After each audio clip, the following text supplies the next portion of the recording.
And next is our cross-country teams, coaches Paul Payne, Kevin Van Horn, and Michael Myers.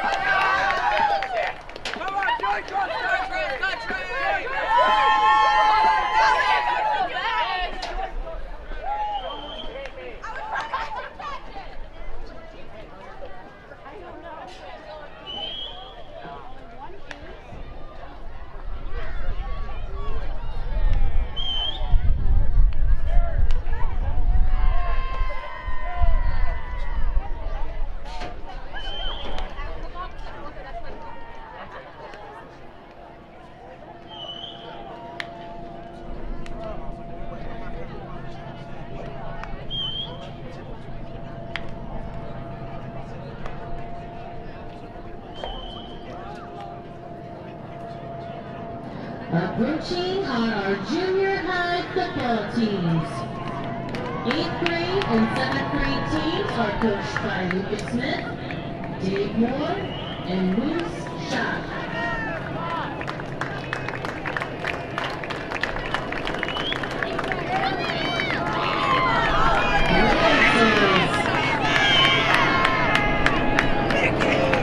Next we have the Hicksville Rotary football teams, grades 1 through 6.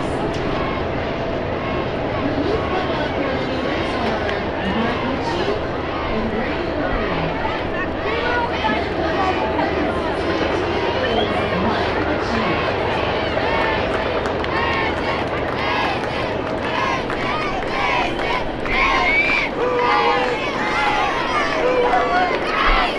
What are we gonna do? Who are we? Racers! Who are we? Racers! What are we gonna do?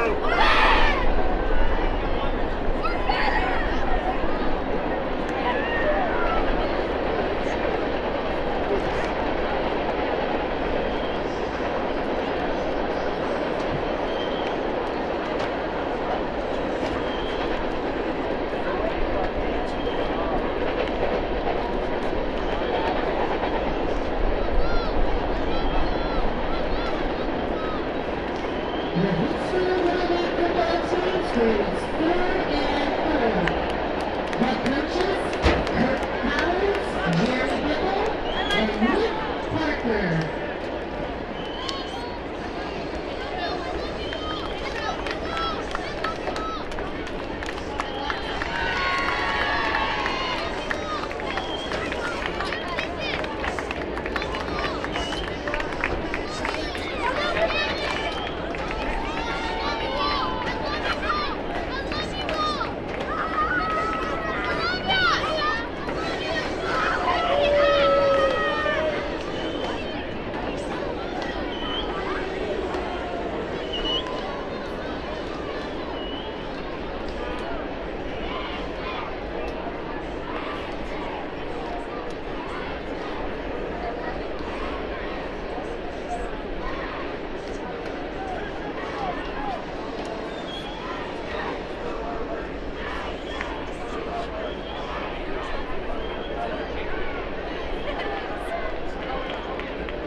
Next we have 1st and 2nd grade Rotary football. Head coaches Mike Altman, Josh Miguel, and Doug Nelson. The Hicksville Rotary assistant coaches are Travion Tunis, Austin Free, Jeff Wappenhurst, Tristan Scranton, Jake Schooley, and Josh Coles.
Approaching, we have 7th and 8th grade volleyball.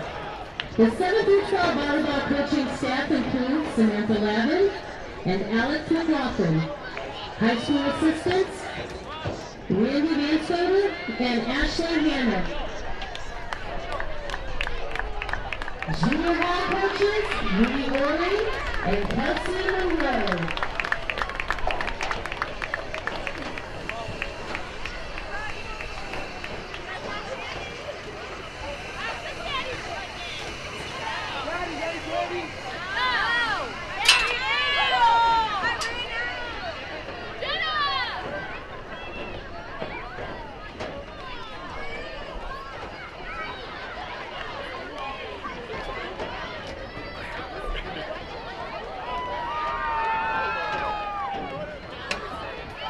This is our 6th grade team, coached by Ashley Brown and assisted by Christine Wonderly.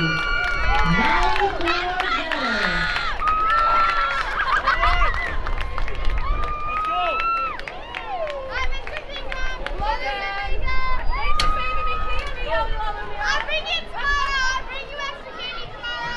Next we have our 5th grade team, coached by Becky Zunight and assisted by Carrie Dero.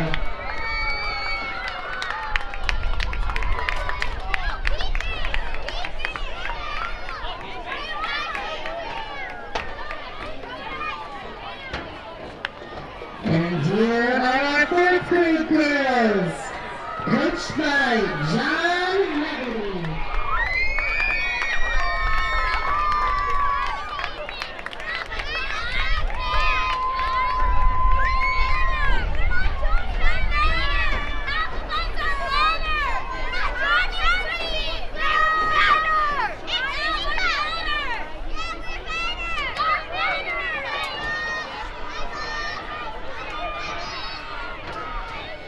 And last, our 3rd grade team, coached by Ashley Baumgartner.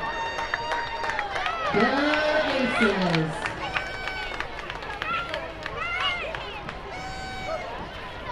Here come our football moms!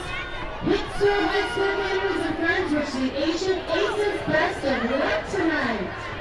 Go Big Red, beat those Pirates!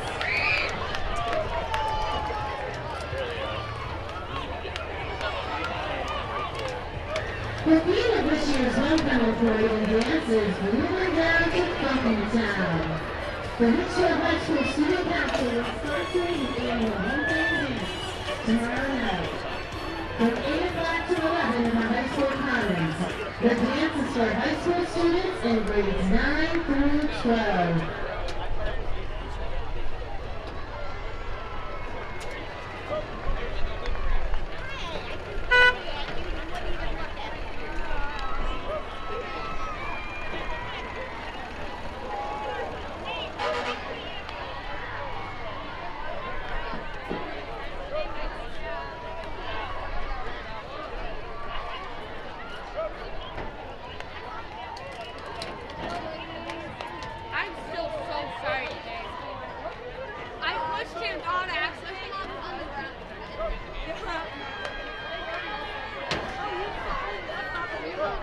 The Glacier is our freshman class coach, Pete Panther.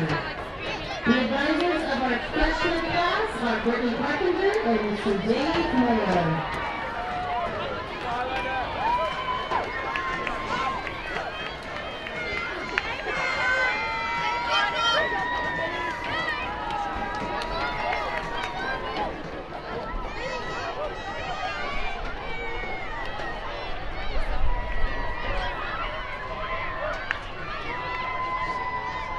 Next we have the junior class float. Let's get moving with the class of 2025. Advisors Beth Shippey and Cynthia Van Studer.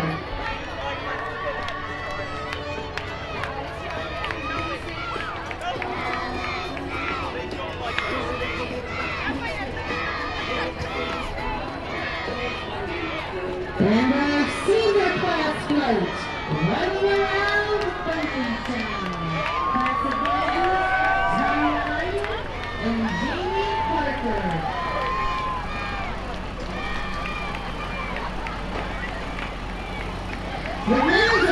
winter sport contest will receive a monetary prize from the student council.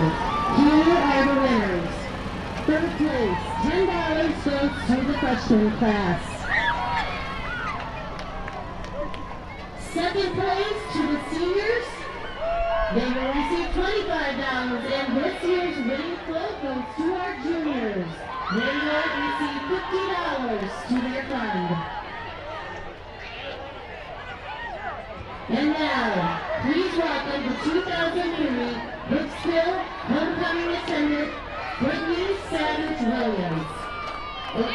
Our queen, Brittany Savage-Williams, was unable to be here tonight, so please let's welcome our homecoming attendant for 2003, Mrs. Angelica Schooley.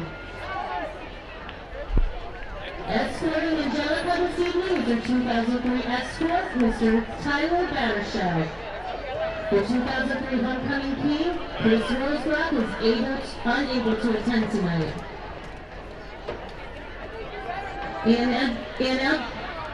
Angelica and Tyler are riding in a 2000 silver Corvette owned by Bob Beverly and driven by Chad Schooley. Next is our crown bearer, Ms. Brooklyn Orry, and football bearer, Mr. Finley Dio. They are riding in a 2008 white CLK 350 owned by Pam Dio. The car is driven by Brad Orry.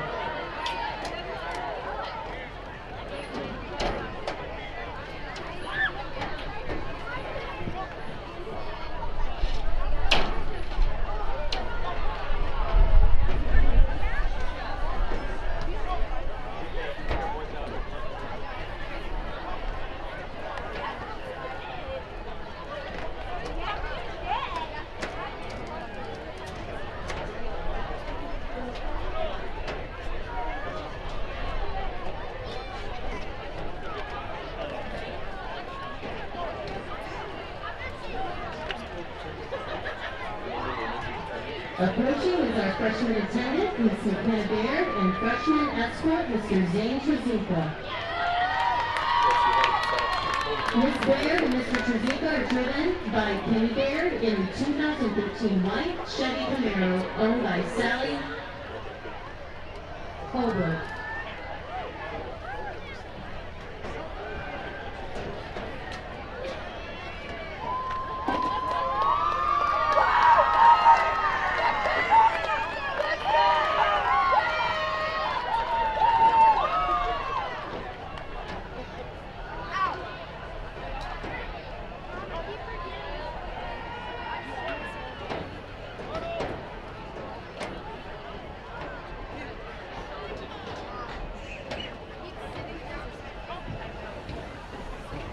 Next we have sophomore attendant, Ms. McKenna Rice, with her escort, Mr. Luke Eicher. Ms. Rice and Mr. Eicher are being driven by Kevin Rice. And a 2009 white Mercedes SLK 350 convertible owned by Nathan Farrell.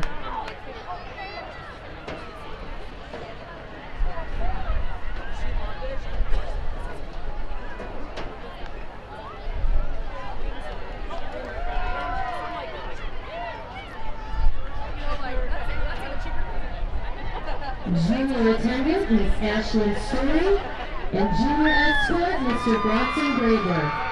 Bronson is an Aces football player who is warming up for his tonight's game. Ms. Story is being driven by Michael Story in a 2007 Ford Mustang GT owned by Mike Millena.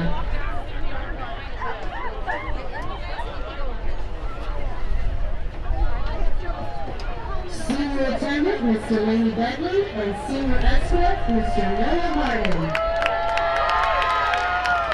Ms. Bentley and Mr. Harmon are being driven by her father, Craig Bentley, in the 2021 Blue Corvette Stingray, owned by Bryce Brewers.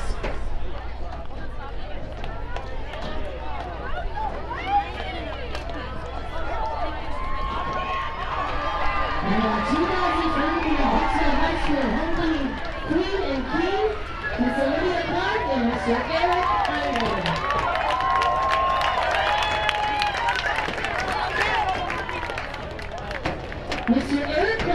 Megan McQueen, Miss Clark, and King, Mr. Ivan in the 2008 white Chevy Corvette owned by Mike and Roxanne Headley.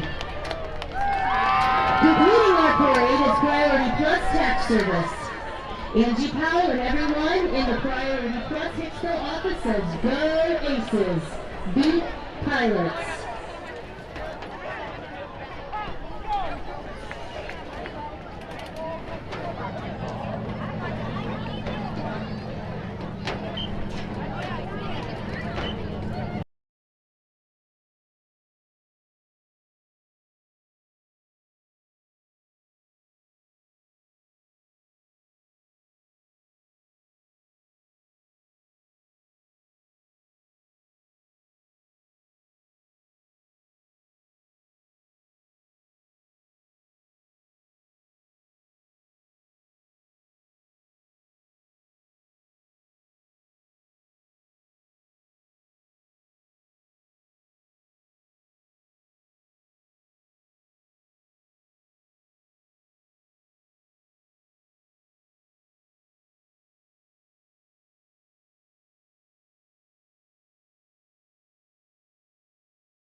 Pride Marching Band, under the direction of Mr. Zach Cormeyer.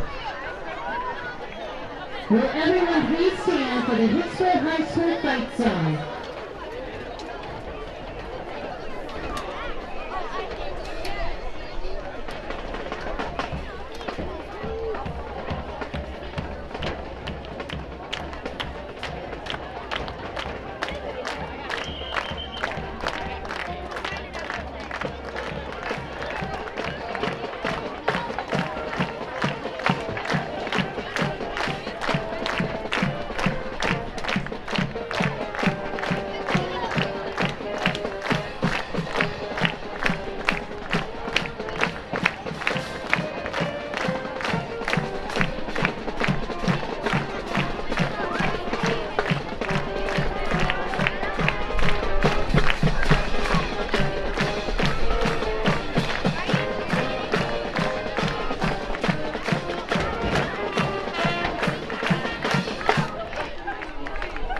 Welcome everyone to the Hicksville High School's 2023 Homecoming Game. Tonight, the Aces host the Ayersville Pirates. Before the game begins, we would like to direct your attention to the center of the field as we introduce our homecoming courts.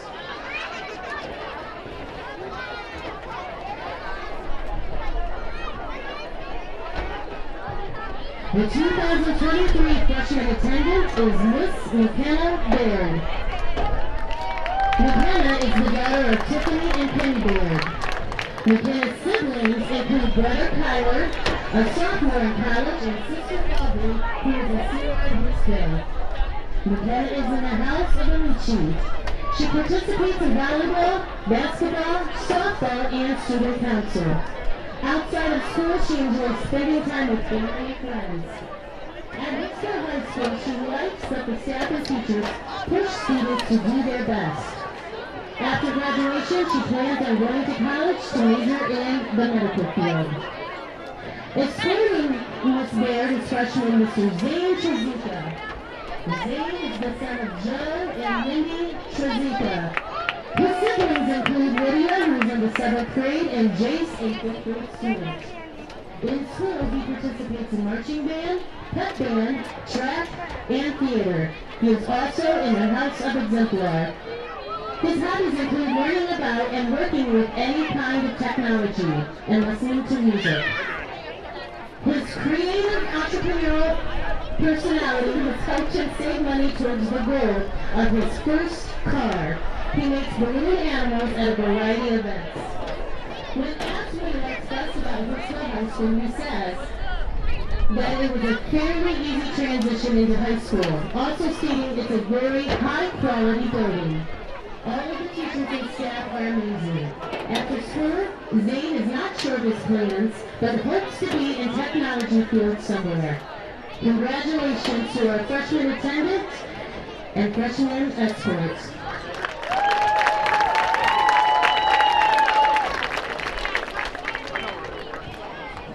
Our 2023 sophomore attendant is Miss McKenna Rice. McKenna is the daughter of Kevin Rice and Robin Rice. Her sister, Brenna, is a freshman in college. McKenna enjoys participating in volleyball, basketball, and softball. She is also in the House of Exemplar. Outside of school, she enjoys playing sports, going on walks, and hanging out with friends. Her favorite parts about Hicksville High are the teachers and the amount of support. After she graduates, she plans to go to college and go into the medical field. Escorting Miss Rice tonight is sophomore Mr. Luke Eicher. Luke is the son of Marlon and Tasha Eicher. His sister Macy is a sophomore in college. Luke's school activities include golf, basketball, track and field, choir, and theater. He is also in the House of Satya. He volunteers his time during 3rd period as a student teacher in Mrs. Slattery's 1st grade class, helping a small group with reading comprehension.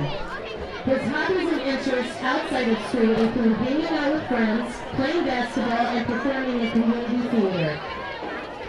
He believes the best thing about Hicksville High School is how incredible all of the students and teachers are. Also, how the teachers go out of their way to help give opportunities to students that other schools do not have.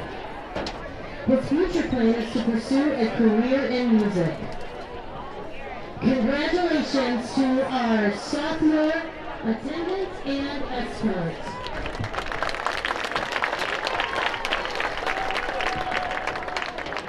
Our 2023 junior attendant is Miss Ashlyn Stewart.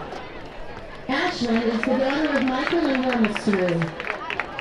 She has two sisters, Brianna and Allison. Ashlyn enjoys participating in student council, basketball, and track. And she's also in the House of Exemplar. Ashlyn appreciates the community, as well as the support and positive environment that allows her to grow and learn. She also enjoys the STEAM program and video productions class that lets her be creative. Outside of school, she likes to travel, take pictures, and hang out with friends, especially her escort, her cousin Bronson. After high school, she plans on pursuing a career as an ethicist.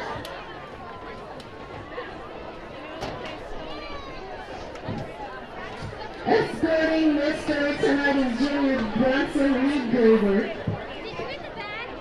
Bronson is the son of Dave and Michelle Graber. His sister Brooklyn is currently a student teacher in 4th grade. Bronson stays active in football, basketball, and baseball.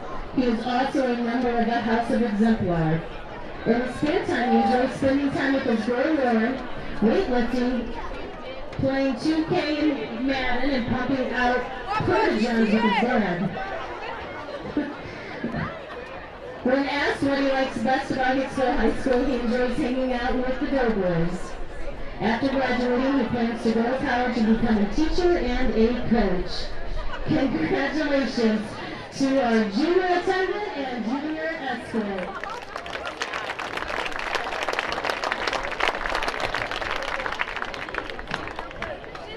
Our 2023 senior attendant is Miss Delaney Begley.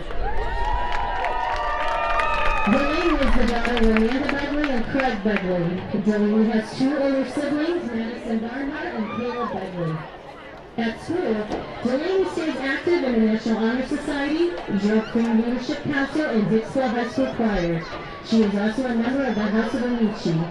Outside of school, she enjoys reading, writing, making memories with friends and family, and jamming out to the music in her car. Delaney says the best part of Hicksville High School is how close-knit the senior class is with one another, as well as with their awesome teachers.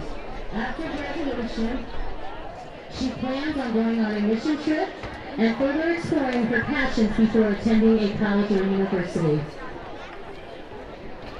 Escorting Miss Delaney tonight is senior Mr. Noah Harmon. Noah is the son of Todd and Julie Harmon. His sister Emily is a sophomore at Bowling Green State University. Noah stays active in golf, theater, National Honor Society, academic team, choir, marching band, pep band, and track and field. He is in the House of Exemplar, in which he stays active as a house leader. In his spare time, he enjoys playing other instruments, camping, hiking, swimming, being outdoors, and spending time with his friends and family. He is active in the Hicksville Boy Scout Troop 216, and he's close to earning his Eagle Scout rank. When asked what he likes best about Hicksville High School, he states, the people in our high school are truly unmatched. We have amazing teachers here at Hicksville who will go out of their way to make sure that their students are equipped to succeed. As a student, you can tell that all of the teachers genuinely care about their students and their well-being. And I would especially like to thank Mr. Davis, Mr. Payne, Mr. Farrell, Mr. Schaefer, Mr. Hawk, Mr. Kohlmeyer, Mrs. Firkin, and Mrs. Laney for all of their support throughout high school. The students are equally kind and welcoming, and willing to go out of their way to support one another. I would like to thank our amazing senior class for choosing me to be this year's escort. As future plans, he plans to attend Purdue University to pursue a degree in aerospace engineering. Congratulations, Miss Delaney and Mr. Noah Harmon.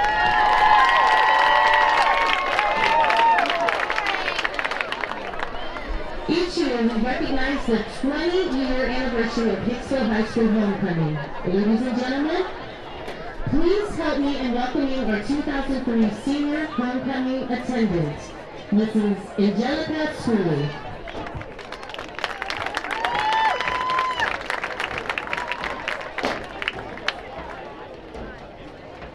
Angelica is the daughter of George and Gail Gutierrez. Escorting Angelica is her 2003 escort, Tyler Battershell. Angelica has 3 children. Vanessa Martin, who is 20, and 2 boys who attend school, 9-year-old Vinnie Schooley and 8-year-old Vance Schooley. Angelica is a laboratory manager and chemist at CF Environmental. In her spare time, she enjoys playing sports with her children, spending time with her family and friends, eating, shopping, and working out.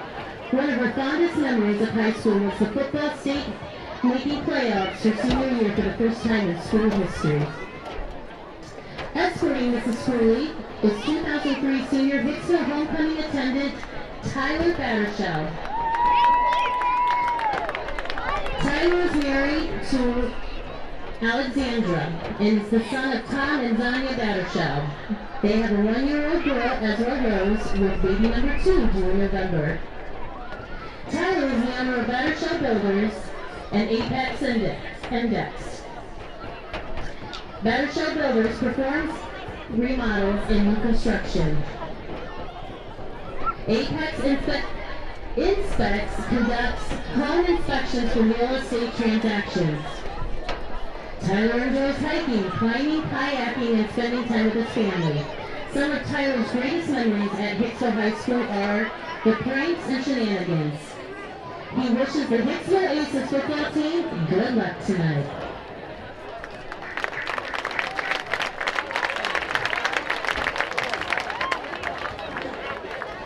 This year's crown bearer is Miss Brooklyn Ory.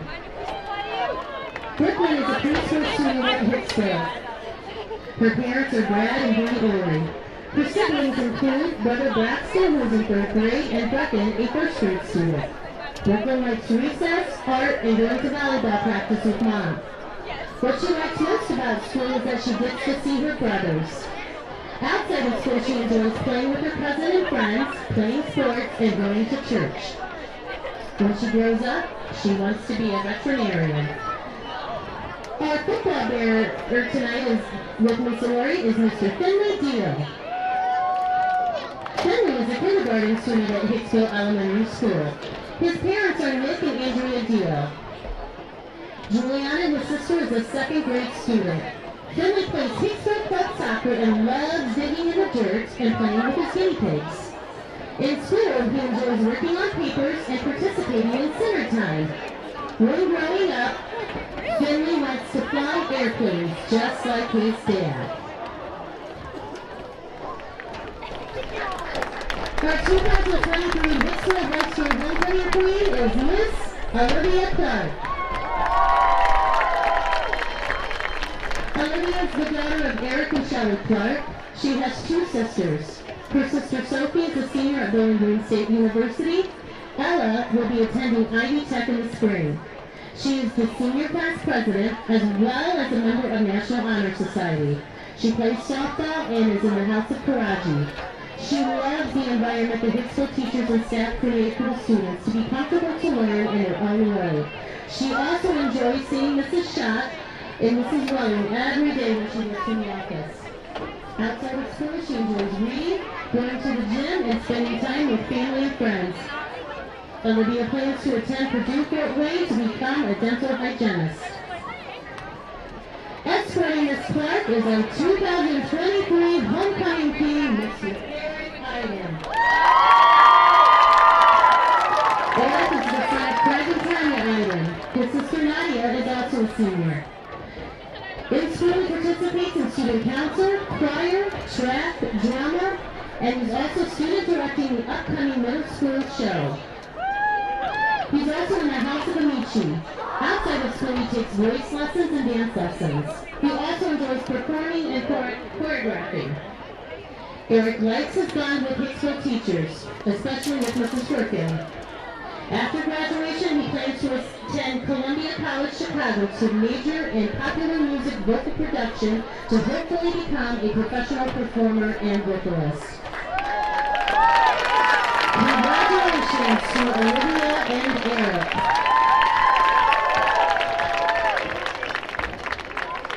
Next, Angelica, will you hand the bouquet to Delaney? It is time to crown our new queen.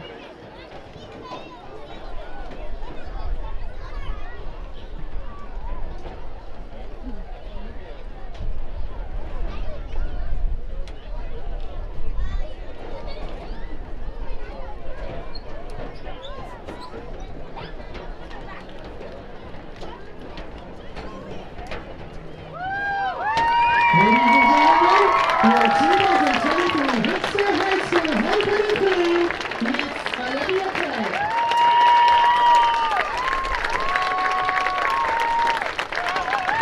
Congratulations to Queen Olivia, King Eric, and the entire homecoming court and their families.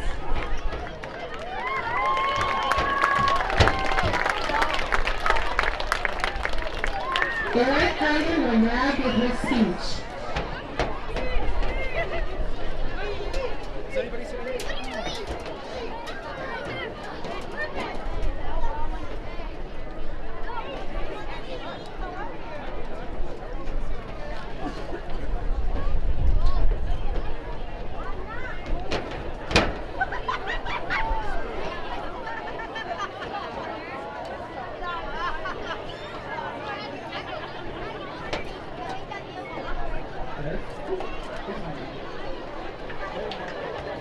Hi everyone, and first of all, I would like to thank everyone who voted for me. I didn't think something like this was possible.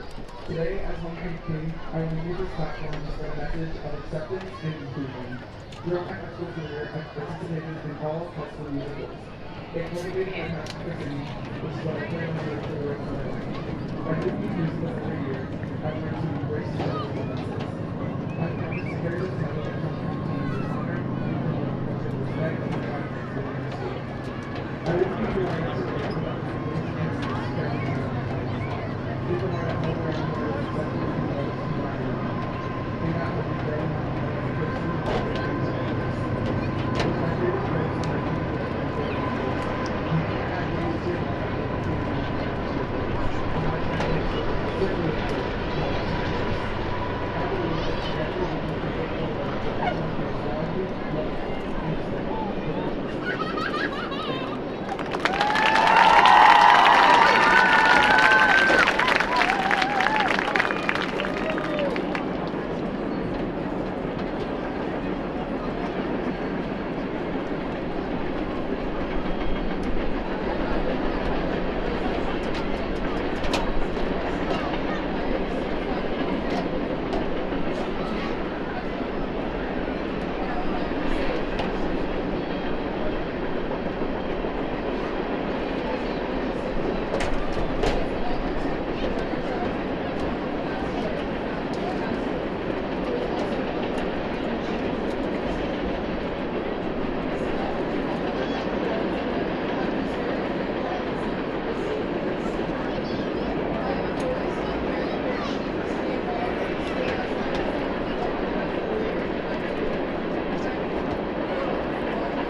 Congratulations to Queen Olivia and King Eric.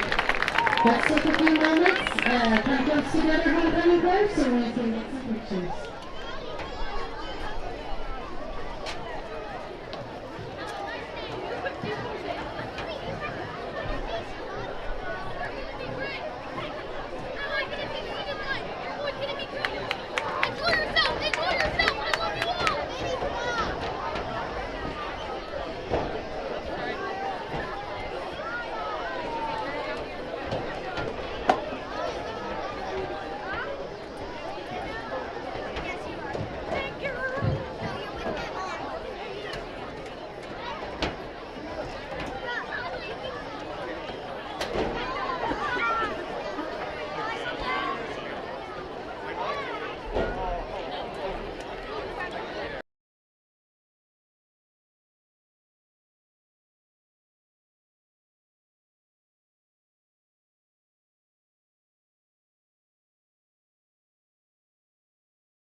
Good evening, football fans, and welcome to Ayersville on Homecoming Night 2023 as the Aces throw out the welcome mat for the Ayersville Pilots on what they hope will be a homecoming night victory in the Green Meadows Conference here at Ayersville tonight. Hi, everybody. I'm Bill Murphy with Hicksville Community Television. Glad to have you with us this evening.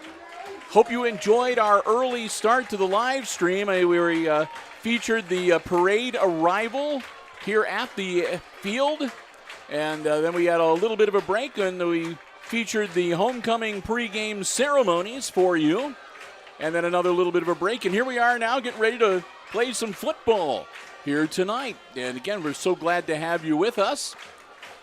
It's going to be a rough one this evening. The Aces have their work cut out for them. These teams are exact opposites.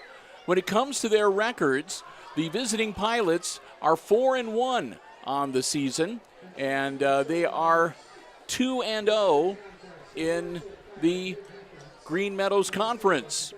The Aces, on the other hand, have 1 win and 3 losses. It's 3-1. Yeah, this is week number 5, isn't it? Or 6, I don't know. The Aces are 1-4. That is correct. Yep, the Aces are 1-4, and they are 0-2 in the Green Meadows Conference. So again, exact opposites on the record side. The Aces are going to be facing what is the last undefeated team left in the GMC, Wayne Trace and Antwerp, their last 2 weeks' opponents, as well as the Pilots, are all 3 coming into week number 6 action tonight, undefeated in the conference. So again, the Aces will have their work cut out for them tonight, but you never know. That's why we play the game, and the Aces desperately want to put one in the win column for homecoming here this evening. On the other side of the field, the Pilots are going to want to stay unblemished in the Green Meadows Conference here tonight.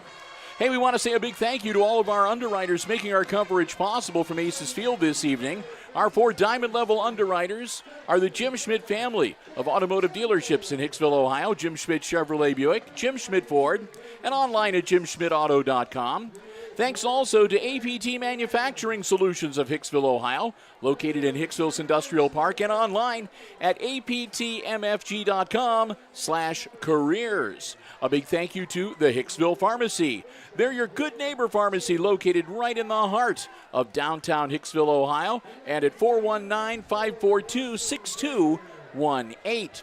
And, of course, ARC Solutions Incorporated, a world-class facility located right here in Hicksville's Industrial Park, and also online at www.arcsolinc.com. Thanks to all of them. Our diamond-level underwriting supporters underwrite all of our Aces sports coverage this year on Hicksville Community Television, all levels of play, and across all of our platforms here on HIX-TV. We cannot thank them enough. Bill Murphy, glad to be here tonight. I'll call the action for you. Chris Warner alongside. He'll be operating the camera, overseeing the live stream, and putting in his little nuggets of wisdom every now and then, as the case may be. A great night here. We had a lot of fun. We were out at the fairgrounds while they were getting ready to start the homecoming parade, and we had a chance to interview both Eric Iden and Olivia Clark, the homecoming king and queen for this year, as well as all of the only one we didn't get to talk to is Bronson Graber. He was the only football player on the homecoming court this year. Usually that's not quite the case, but that's the way it shook out this year. Congratulations to all members of the homecoming court, and they get the VIP seating tonight, as well as their little turn down on the stadium surface. So here we go. We're getting ready to kick it up. 12 minutes on the clock. The Pilots are going to kick off to the Aces to start the action here tonight. Glad to have you with us. Week number 6 of the high school football campaign about to get underway, coming to you live on HIX-TV. Low roller scooped up. A nice hole. Zedike getting around the corner across. Zedike carrying it out to about the 45-yard line. They're going to mark him out at the 44. So a good return and a good start for the Aces here on homecoming night.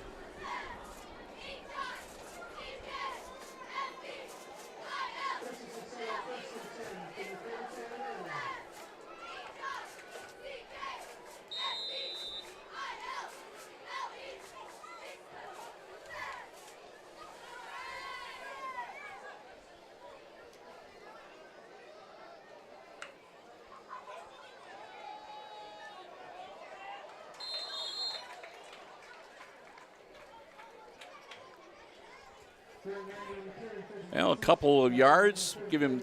I'll give him 3 on the carry to make it 2nd and 7.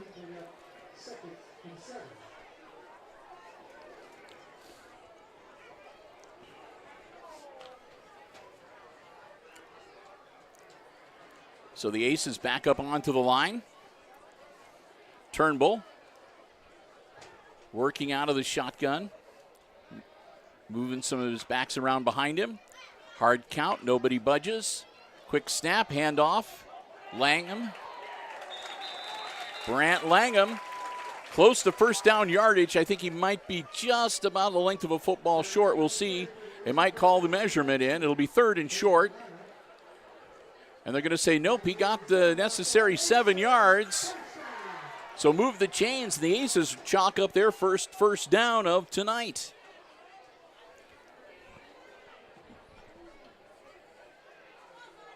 Aces will huddle up.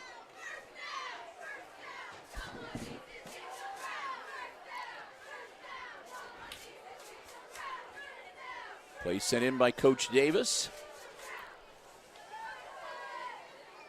Quarterback, well, that was a direct snap to Langham. And Langham sort of runs around in the backfield and gets brought down for a 2-yard loss.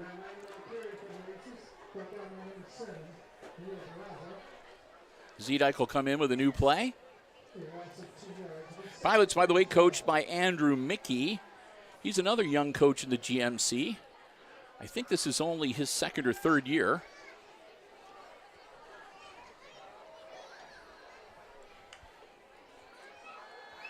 Turnbull laterals it over. It's caught. Nice forward progress. And a hop, skip, and a jump, and out to about the 39-yard line.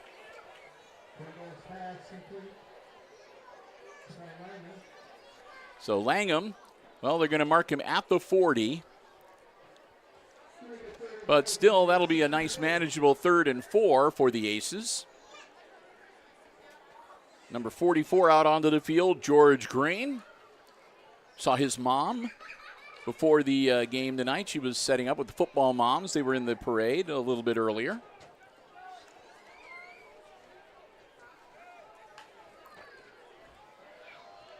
And it's another handoff. And another good, strong run for Langham.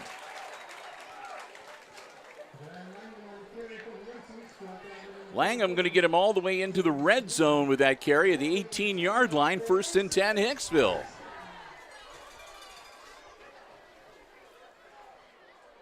Zedike runs onto the field with the play. So the Aces with another 1st and 10 as they've looked really good in this opening offensive drive. Moving the ball very effectively down the field against the Pilots. And again, Langham is in the back. Langham gets the snap, puts the ball in the air. That's caught by Taylor. Taylor's going to make the grab and pick up maybe a yard. Yeah. Oh, I take that back. I'm looking at the wrong down marker. That'll be 2nd and about 5 for the Aces. 2nd and 4 on the scoreboard. So we'll call a 2nd and a long 4 after the Taylor completion. Heading towards the end zone, and he's in. Touchdown, Aces.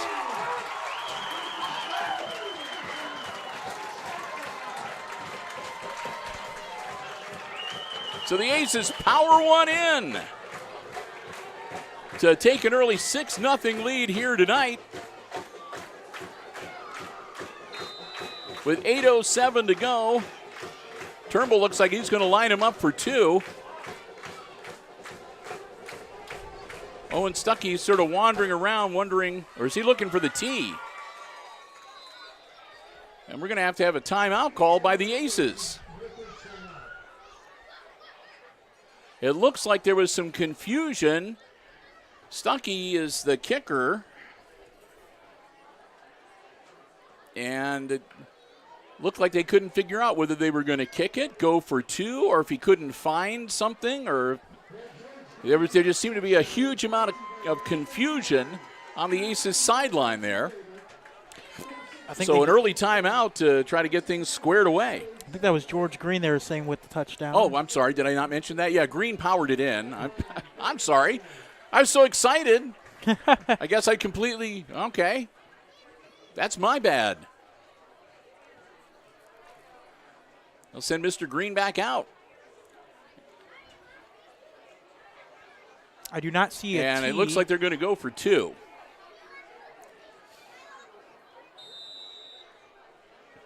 So it looks like a 2-point attempt from the Aces. Turnbull rolling out, pitches it out to Langham. Langham cuts upfield, dives forward, and he's in.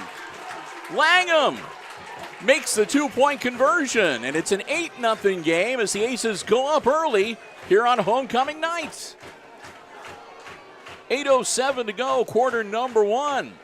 And Hicksville strikes first with a really impressive and good-looking offensive drive, starting with a great return from Cross Zedike and finishing up with a George Green TD and a Brant Langham 2-point conversion. So the Aces in a really festive mood now down in the student section.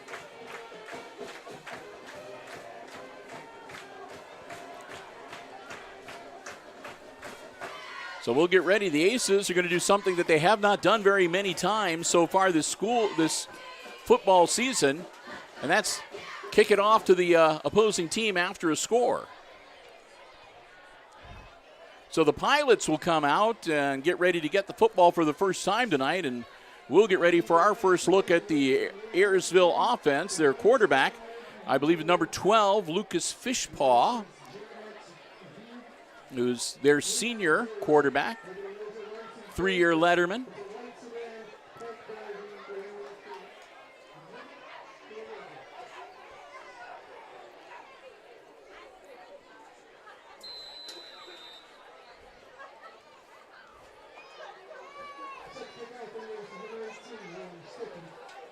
So Stuckey getting ready to kick it off. He got the tee out there and everything. There's going to be a flag on the play.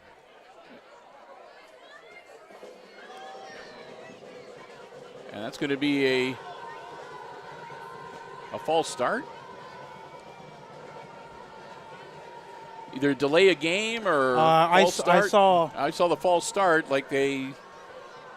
So what it looked like, Bill, is they had another player run out and run off the field. So probably, that would be false start. If they went across the line of scrimmage when they were walking or something. But either way, that'll back them up 5. So the Aces will now kick from the 35-yard line.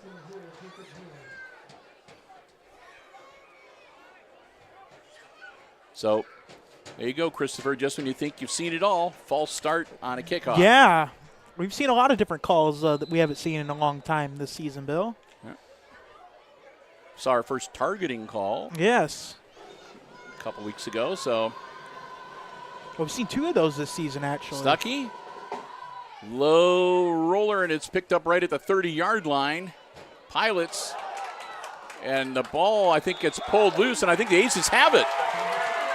It was Dylan Hinkle, number 4, that had the ball, and I think the Aces got their hand in there and ripped it out of his grasp. It flew forward, and the Aces fall on it.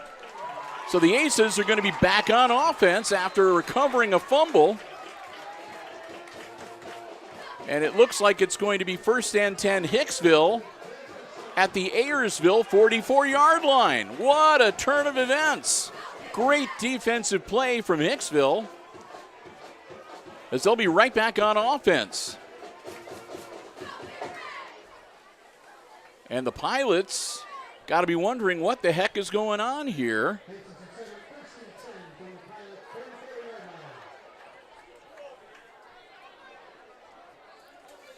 Ball is set. Nose of the football again right on the 44-yard line. They're going to get a new football.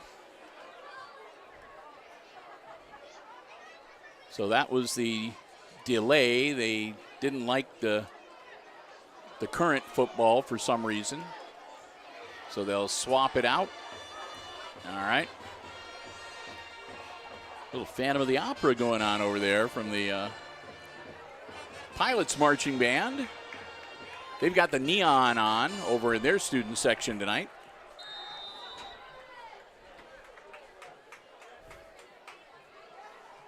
All right, back on offense. The Aces. Turnbull with the snap, drops back, looks downfield, unloads it, picked off. Just like that, it's another turnover, and the Pilots, and this could be trouble. It's number 44 breaking loose, and he's going to return it, a pick six. That's Torian Knieven. Knieven with the pick six.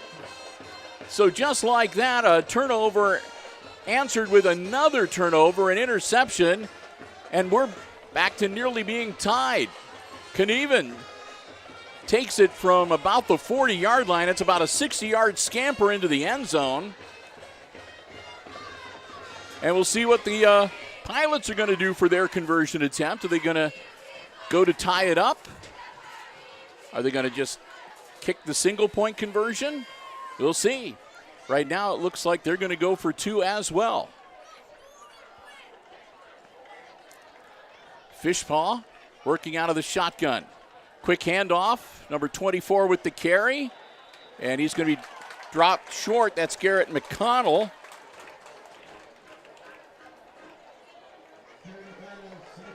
McConnell, just a freshman, and he's brought up a little bit short. So the Aces are going to cling to a 2-point lead here with 7:49 to go in our first quarter, and they'll get ready to get back on offense again. So far in this game, as we're nearly halfway through the first quarter, the conversion attempt is the only offensive play that the Pilots have run so far in this game. Bill, sorry I missed the timeout there for the Ayersville Pilots. I did not know they only had, they used one at some point. Well, perhaps they called one after they fumbled that kickoff. Our scoreboard's all up to date now, though. At least our scoreboard on the screen is conforming with the scoreboard here at the field. So the Aces will get ready to receive the ball again. Pilots. Their kicker, Ethan Cordaway, number 52. And that'll come down, get scooped up back at about the 15-yard line. Still on his feet, spin move from Langham. Langham will get out to about the 34. That's where they'll drop him. And the Aces will take over on offense, 1st and 10 at that point.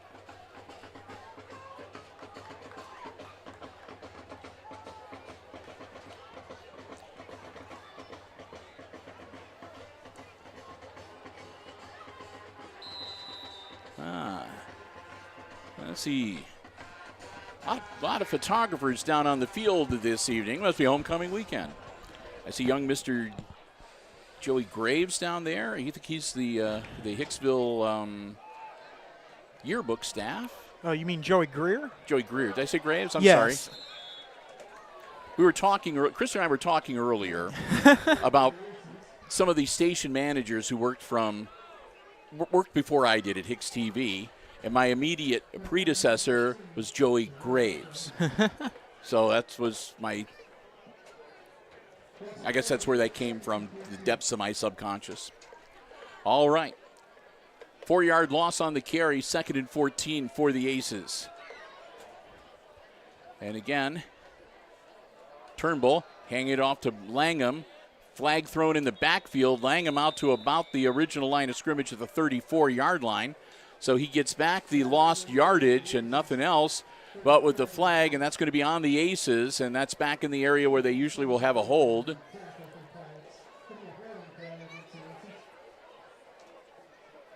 And if it is a spot foul. It'll be 10 yards from the spot of the foul.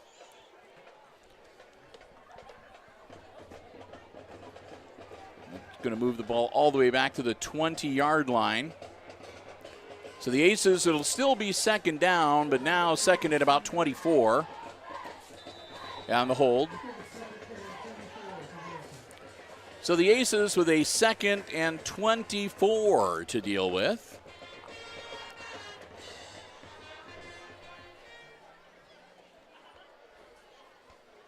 Snap. And that's going to be a keeper from Langham who took the snap, and Langham will get out to about the 26-yard line. They're bringing in Brant Langham occasionally to take a direct snap here, sort of like a, I don't know, the Wildcat type of thing. So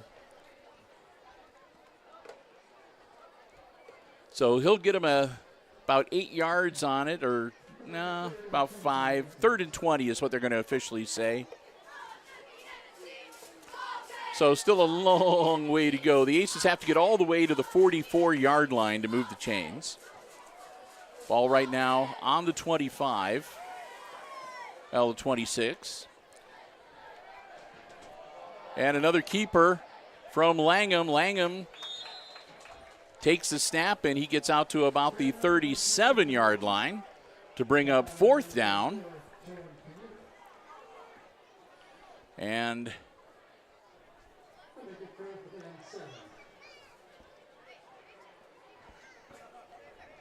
change of personnel come out onto the Aces huddle, as it looks like they're going to drop back to punt on 4th and 7.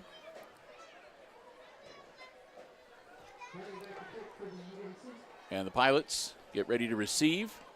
That's high and short, and it'll come down out of bounds at about the 38-yard line. See where they mark it. And 37, okay. I was close. So 1st and 10 at the 37-yard line for the Ayersville Pilots with 5:34 to go here. Quarter number 1 on this homecoming night from Aces Field. Bill and Chris, glad to have you here with us.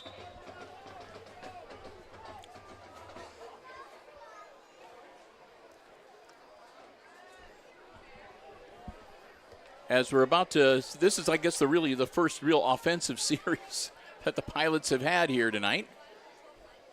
Ayersville working out of the shotgun. Quick handoff. Fishbaugh. They take it right up the middle and get about a yard. Lucas Fishbaugh, again, he'll run over to the sideline to get the play from head coach Andrew Mickey. And out they come. The Pilots dealing with a 2nd and 9 now.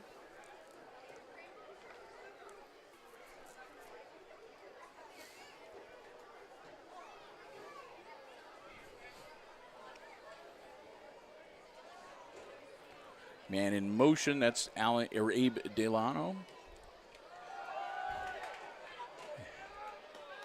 And a flag thrown. It's still on his feet, battling forward.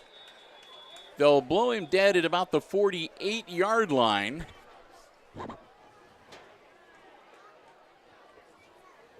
We'll see what the flag is. That's going to be a hold against the Pilots. And that occurred about 2 yards behind the line of scrimmage. So from the spot of the flag, that'll move him back 10. And the 2nd and 8 will become a 2nd and 18. Or the 2nd and 9 that they have on the scoreboard will become a 2nd and 19. Either way, it's going to move the football all the way back to the 34-yard line. So 2nd and 19 for the Pilots.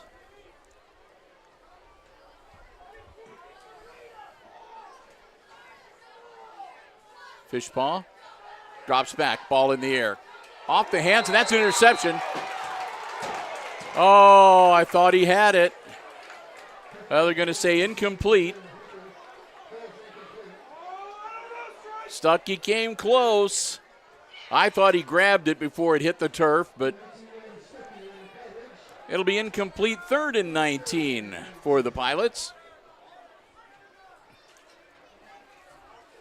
We'll see if Fishbaugh's going to put it in the air again. 4:33 to go. Clock stops on the incomplete pass. 2-point game here tonight at Aces Field early on.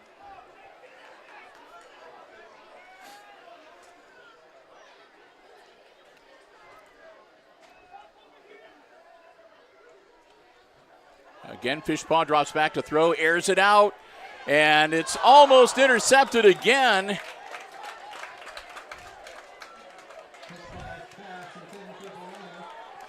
He overthrew his intended receiver, and Phineas Phillips got his hand on it. Couldn't quite put it in. So Phillips almost with the interception.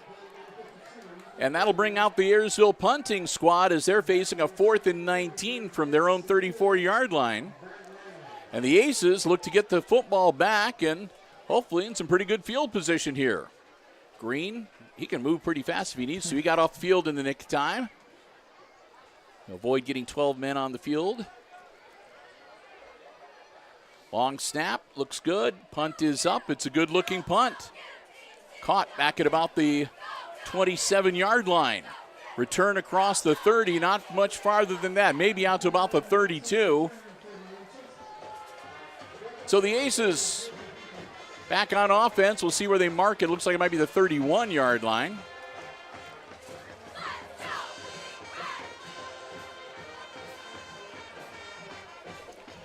Nope, 32. I was right the first time. 1st and 10 Aces, their own 32-yard line. 4:14 to go.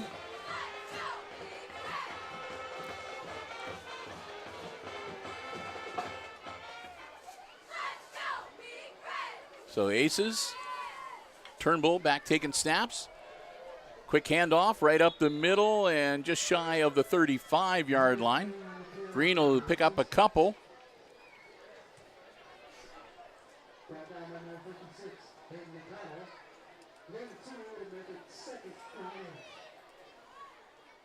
Second and 8 now for Hicksville.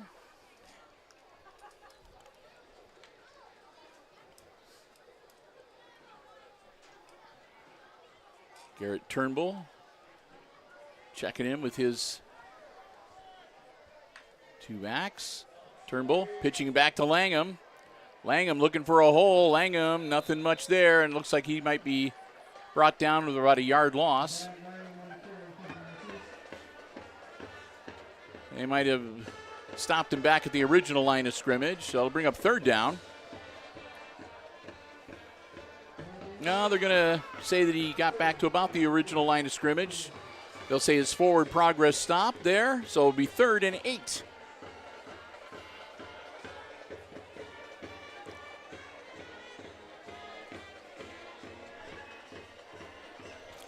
So the Aces with a 3rd and 8.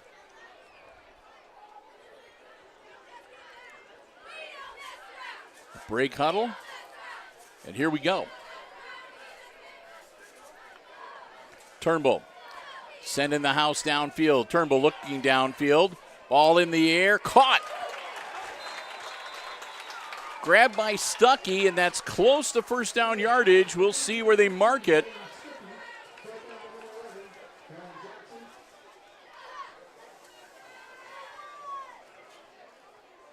And they're going to give it to him.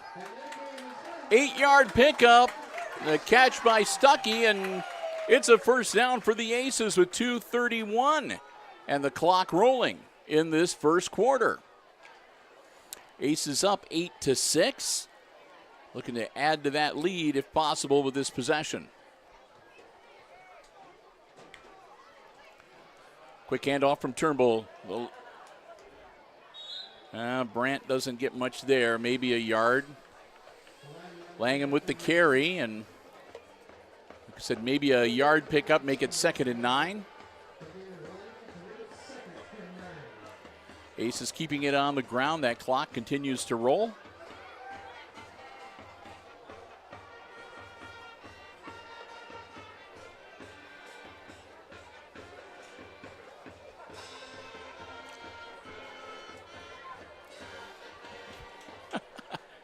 Chris is jamming out. He likes the little musical interludes from the Pilots band here tonight.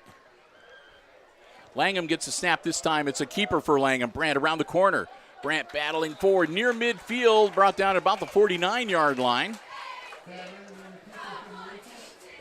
Well, the Ayersville Pilots marching band playing a little bit different tunes than I'm used to from the bands. I've heard some Star Wars, a little bit of everything. Little Top Gun just there. They're playing in the danger zone, and got some Hollywood hits happening.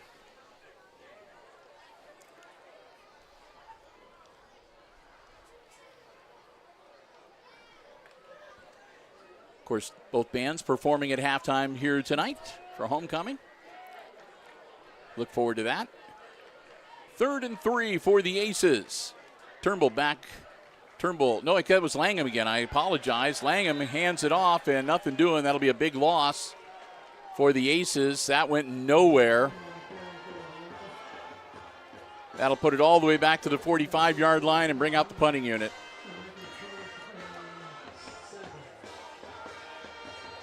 So the Aces try a little bit of the end around, and it was sniffed out by the Pilots. They were waiting for that one.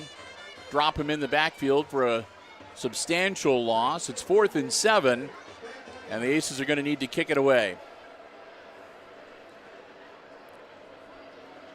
There's the kick on what should be the last play of the first quarter. It's caught on the 25-yard line. Flag is thrown almost immediately and brought down at about the 31.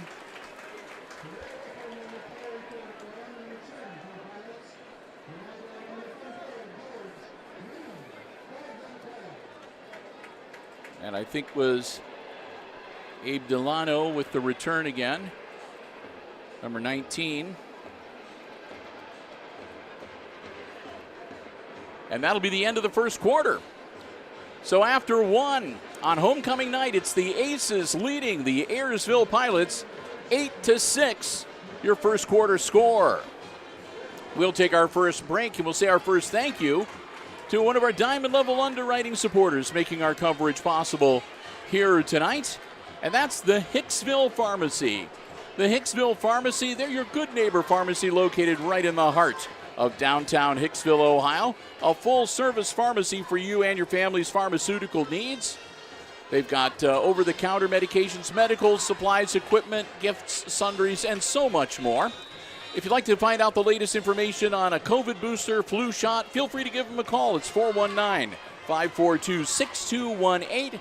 They'd love to hear from you. And next time you're in downtown Hicksville, stop in and see for yourself what a difference being locally owned and operated makes. We want to thank so very much the Myers family for their continued diamond level support of all of our Aces sports broadcasts here on Hicksville Community Television. The Hicksville Pharmacy, again, they're your good neighbor pharmacy located right in the heart of downtown Hicksville, Ohio.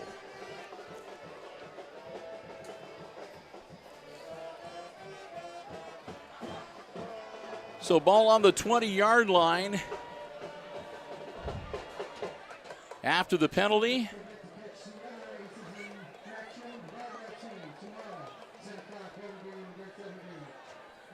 So here we go. 1st and 10 from the 20 for the Pilots. Fishpaw, split backs on either side of him, working out of the shotgun. Quick hitter out to the side, caught. Trying to turn the corner, spin move. Stacked up, and that'll be about it. Maybe out to about the 26, 27-yard line. That was number 15, Ray Wolfram, with the catch. Wolfram gets him out to about the 27-yard line. That'll bring up 2nd and about 2.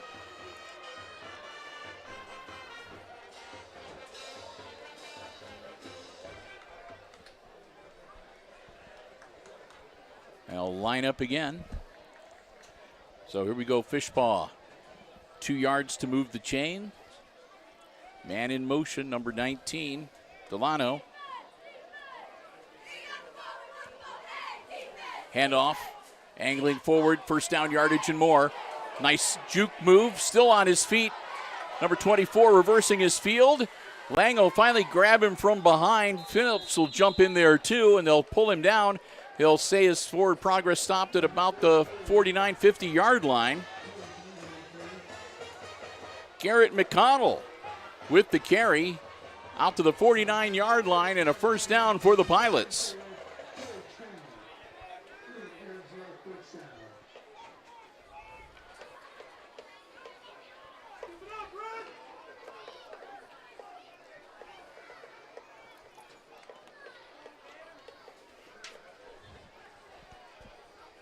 Snap. Handoff, number 44 with the carry this time. Out to the 40-yard line. That's Torian Knieven. Knieven takes it to the Aces 40-yard line and another first down for the Pilots.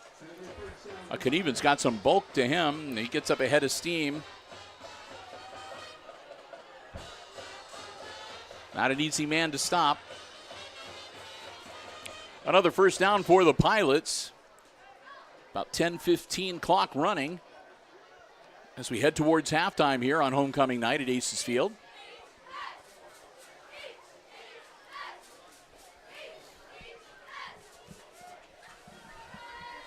Another quick handoff. Knieven once again. And again, Knieven powering his way to about the 27-yard line.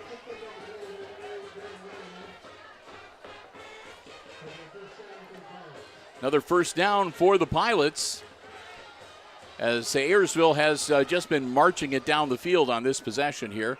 They started off with a penalty on the kick return, or the punt return, I should say. But after that, Pilots have gotten it going here. Timeout, Hicksville. Aces started looking at the formation and the way things were starting to shape up, and Coach Davis not looking the likes of it. So the Aces will use their second timeout here of this first half. They'll have one remaining. We'll take a little bit of a break. Hey, we want to remind you that we're not done with our sports live streaming for this week. Christopher and I will be up and at 'em early morning tomorrow over at the Red Zone for some girls volleyball action. The Evergreen Lady Vikings going to be stopping by, and we'll have volleyball action. JV, first serve goes out at 10 a.m. And then we'll have varsity action following that. So I was trying to come up with a cute saying for something like, volleyball and breakfast or brunch or whatever, but I haven't been able to think of anything. But join us early tomorrow. Our live stream coverage about 9:55 from the Red Zone. Wide open and caught.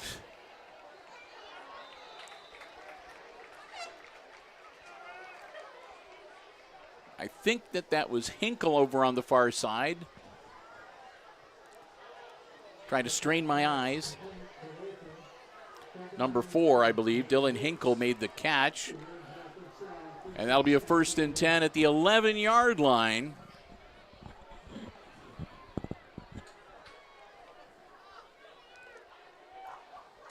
Another quick handoff again to Knieven. Knieven stays on his feet, dives forward.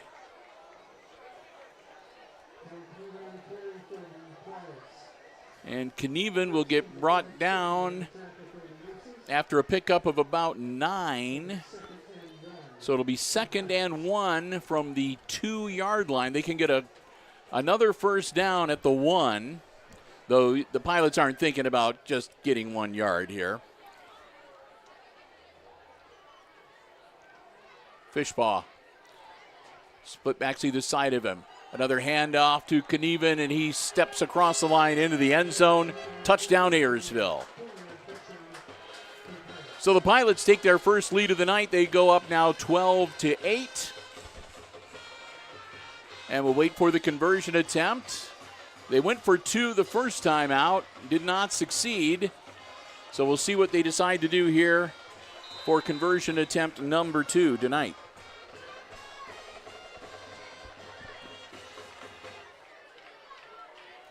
Yeah, I see one of our exchange students down there in the student section tonight.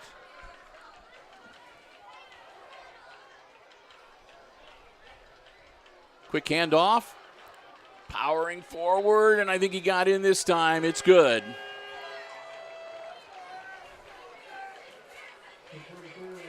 They gave it to big number 44, Tarian Knieven again, and Knieven gets him into the end zone. 2-point conversion is a success, and it's 14-8 now, a 6-point deficit for the Aces. They'll get ready to get the football back with 8:15 to go here in our second quarter. Bill and Chris, glad to have you here with us at Aces Field tonight. Hope you're enjoying the live stream coverage here on the HIX-TV YouTube channel. If you are, and you haven't already done so, please consider subscribing to our YouTube channel. We'd love to have you as a subscriber.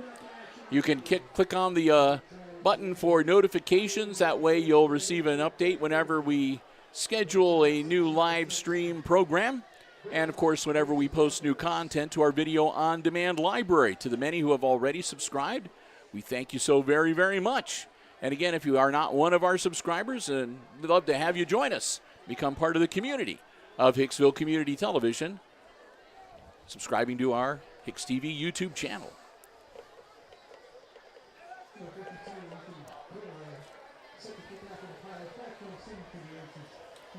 So Ethan Cordaway, number 52, tees up the football. Aces will get ready to get back on offense here tonight.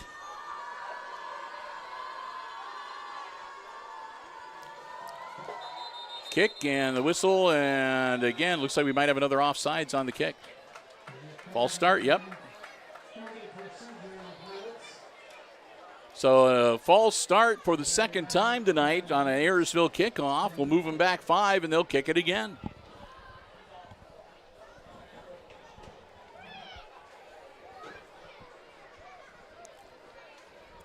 You have to wonder if it, is it a new kicker or some kind of personnel change that they're just not used to working with each other yet, and that's the sort of thing that'll sometimes cause you to have one or more false starts when you're working with people that you're not familiar with. Whatever the case may be, they'll back it up 5, and the Aces will get ready again to receive a kick.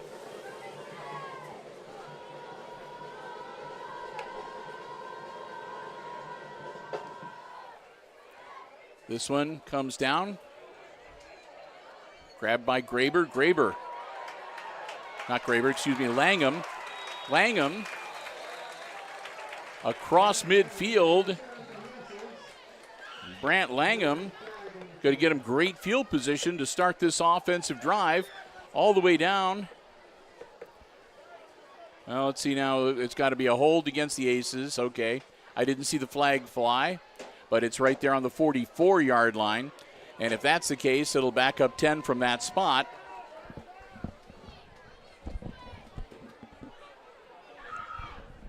.808 left in the second quarter in the first half.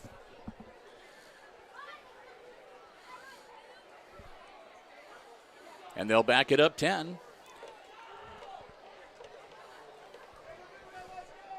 My ear was starting to itch. I had to take my headset off for a second and scratch my ear lobe a little bit. These headsets do get a little bit itchy after wearing them for a long time. Yep.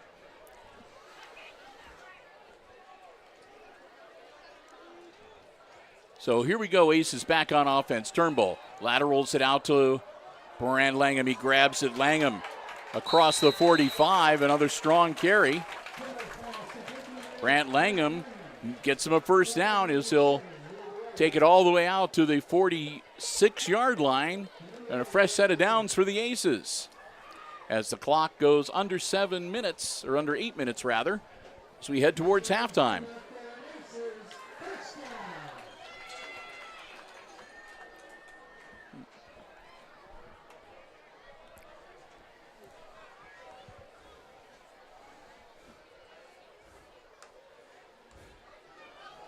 Quick handoff to Zedike. Zedike powering forward to about the 49, maybe the 48, so they'll mark it officially where his knee went down. Cross Zedike gets the carry, picks up a couple, make it 2nd and 8.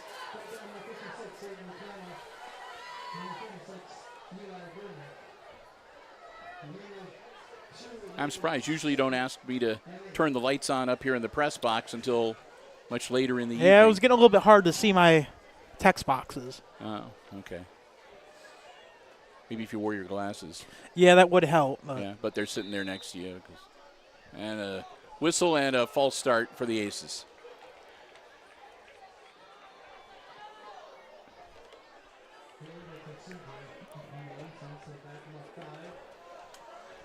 So 5 yards on the penalty.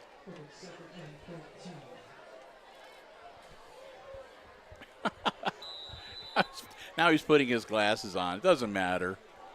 Whatever works best for you, my friend. Could be worse. You could be like me and you have to go and get your eyes operated on. Gotta say, it is. Most times I don't wear my glasses because of the headset pushing up against them. So actually, this is the first time this season I actually wore my glasses. I gotta say, everything looks so different. So, handoff.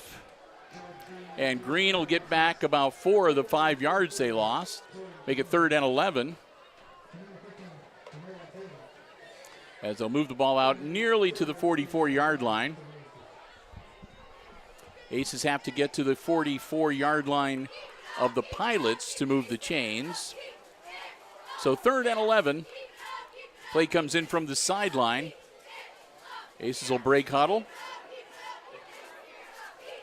Stuckey and Langham out on the far side.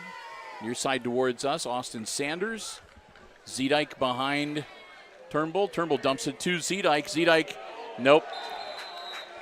Zedike, as soon as he caught the ball, he turned around, and there were a bunch of Pilots right there, but then they throw a flag after the play. It's blown dead.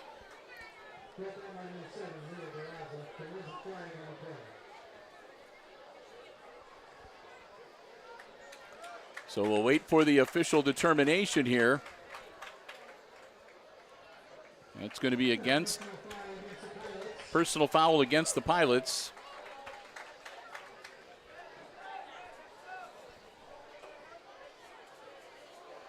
So that'll be 15 yards. And an automatic first down. I don't know if that was a hands to the face. It almost looked like it happened near the end of the play. I saw the referee saw something near the end and threw the flag immediately. It was a late hit, hands to the face, but 15 yards, and that'll make it 3rd and about 5. 3rd and 4 is the official determination. They have the 4th down marker flipped on the far side of the field.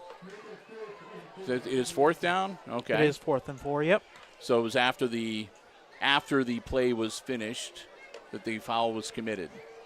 So it doesn't change the down. Okay. Got it. Garrett Turnbull. 4th and 4. Turnbull dropping back. Turnbull going forward himself. Turnbull dives forward. He starts sliding too soon. He'll come up 2 yards short, and the Aces will turn it over on downs. As soon as the quarterback starts that slide, that's where the ball is down. And Turnbull started it at about the 48 or 47-yard line of the Pilots. So he'll be 2.5 yards short. And the ball will go back to the Pilots, 1st and 10 from their own 47-yard line.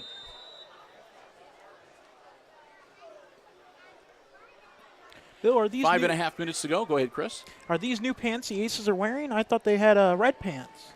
Well, they might have the whites on tonight. They wouldn't be surprising if they do. They do the all black for the last game for seniors night. They might have special trousers. And here's another carry. Knieven off to the races. I don't think anybody's going to get him, and he's into the end zone for 6 more. Torian Knieven, 2nd time tonight. He breaks the plane. 6 more points on his side of the ledger, and it's 20-8 now, Pilots. So, yeah, they might have the special white trousers they're wearing tonight for homecoming.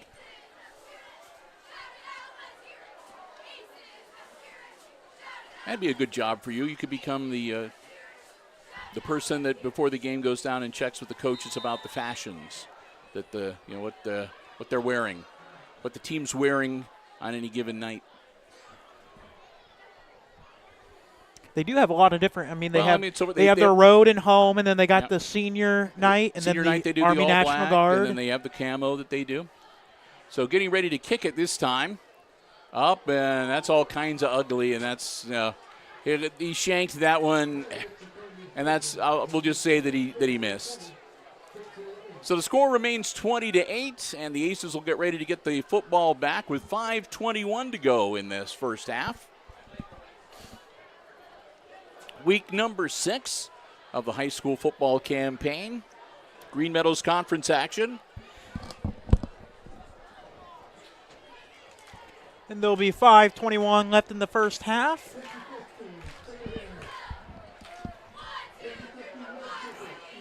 Announcing the 50-50 ticket.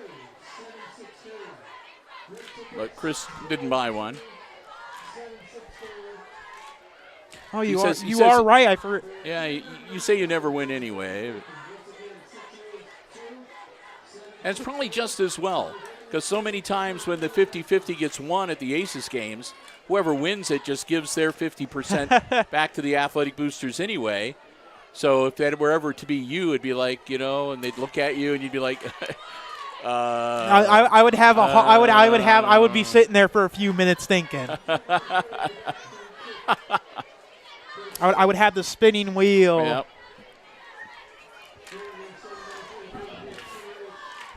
Only time will tell, Bill. All right. It's 20-8. Pilots scoring again. Kanevi with another long, powerful run into the end zone. And once again, Ayersville getting ready to kick the ball off. They put the ball in the air, caught back at the 25-yard line. Zedike with the carry. Zedike across the 40. And they'll get him down against the sideline at about the 41, 42-yard line. We'll see where they mark it officially. And that's where the Aces will set up shop, 1st and 10. So the Aces have actually had some pretty decent field position to start their offensive series here tonight. And again, they had a great offensive setup for their first series in the first quarter. And then a turnover. It looked like the Aces might be really, having the ball bounce their way here tonight. But since then, it's been a little stagnant offensively. Turnbull. Quick handoff. Powering straight ahead, maybe a yard.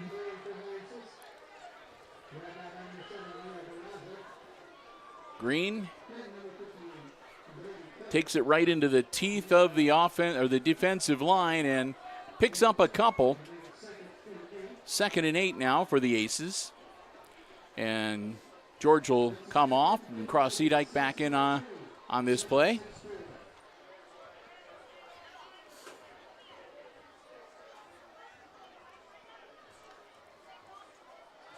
Turnbull again over to Langham. Langham drops the ball. Incomplete. Right in the hands. Sometimes that's the worst place to hit a receiver. Right in the hands. Incomplete. That'll bring up 2nd and 8. Or excuse me, 3rd and 8 now for the Aces.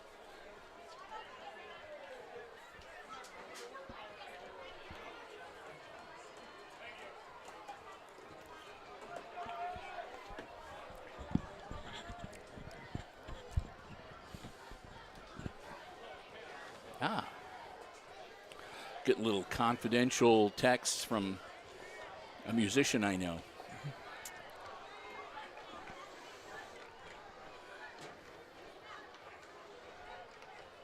Turnbull dropping back all alone in the backfield. Turnbull running for his life now. Looking downfield, throws it away. 4th down coming up for the Aces as Turnbull just couldn't find anybody open downfield. And he has to throw it to out of bounds on the far side, and the Aces are going to need to punt it away again with 4:25 to go before halftime.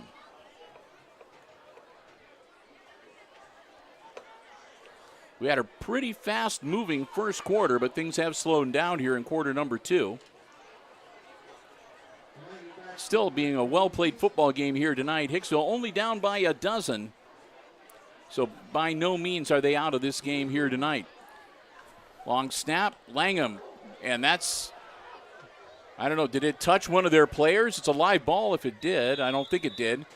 Langham kicked it, and it was about 3 feet off the ground, and it just sort of floated down the field.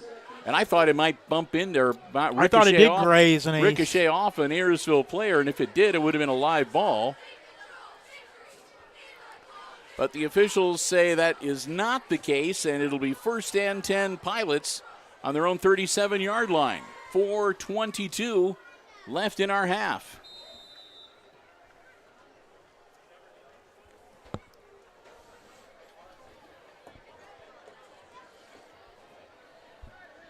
Here we go, Fishbaugh, split backs either side of him. Works out of the shotgun. Ball in the air, caught. Nice move, positive yardage. That was number 15 making the grab, Ray Wolfram. He'll take it out to the 40-yard line. Wolfram gets him about 3. Make it 2nd and 7. As Christopher standing up and practicing his, where he gets up against the wall, like he's ready to get frisked. He says it's just a sore back. So sad to be so young with such back problems. Nice carry right up the middle.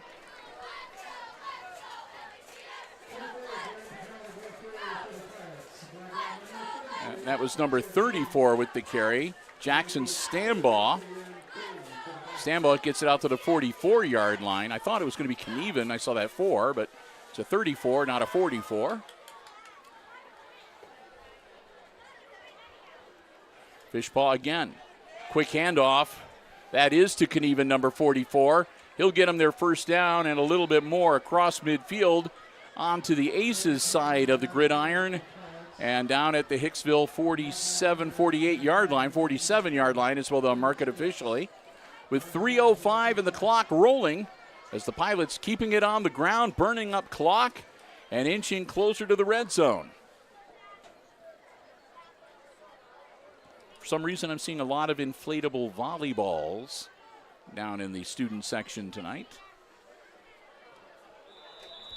And that one's blown dead. False start against the Pilots. It's been, is that the 3rd one, I think, tonight? Yeah, I saw a giant one. There was a giant one earlier. Yeah, 3rd or 4th false start called against the Pilots tonight.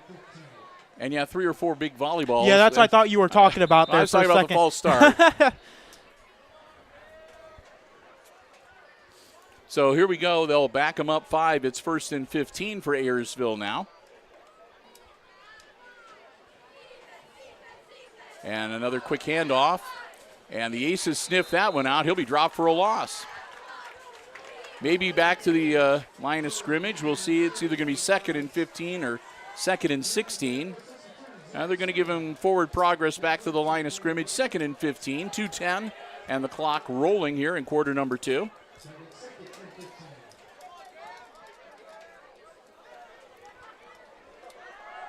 Fishbaugh caught. And 1st down yardage.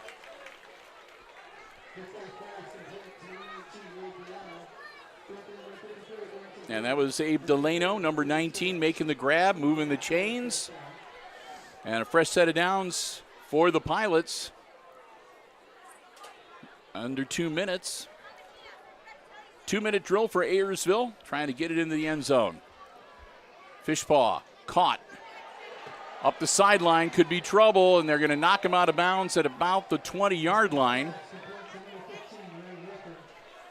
Wolfram makes the grab on the far side of the field and gets him to the 20-yard line, and we've got an ace player down on the far side of the field.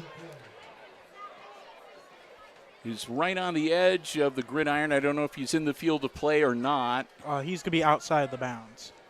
But it looks like they're going to suspend play anyway while he's looked at. We have no idea who it is. He's on his back, and we cannot see his number. Minute 32 as the clock stops for the injury timeout. When we get to halftime, of course, Christopher and I will take a break. We'll turn off the headset microphones and kick over to the field mics to bring you the halftime entertainment. First up will be the Ayersville Pilots Marching Band. After that, the Aces Pride will perform. And then we'll let you have a scenic view of the field, usually for about 2 or 3 minutes after that. And then we'll be back for the second half of action here tonight. And again, a reminder that we've got volleyball action coming your way tomorrow morning, bright and early, 10 a.m., as the Aces will host Evergreen. And then next week, I think we've got volleyball on Tuesday night and Thursday night. And next week for football, we're on the road down to Paulding, as the Aces will go visit the Paulding Panthers for week number 7. Hard to believe after that, it'll be week number 8. We'll be back home with Edgerton. It'll be senior night. And the Aces' last 2 are on the road this season with Fairview and Tenora.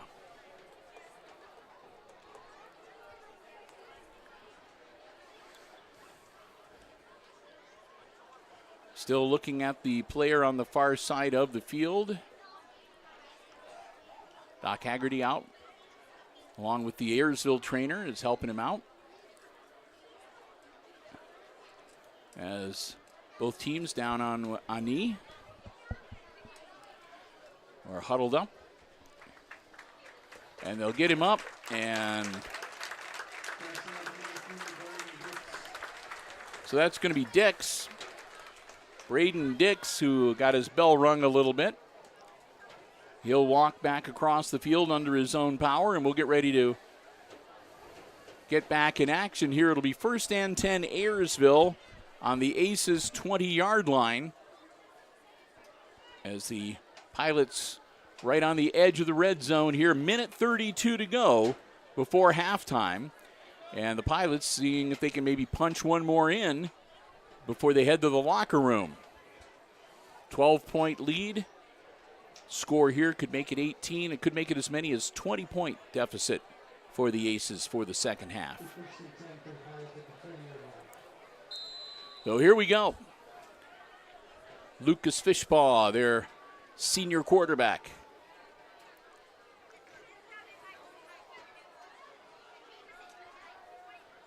Gets the snap, quick handoff to Knieven. Knieven working towards the end zone, and he's in.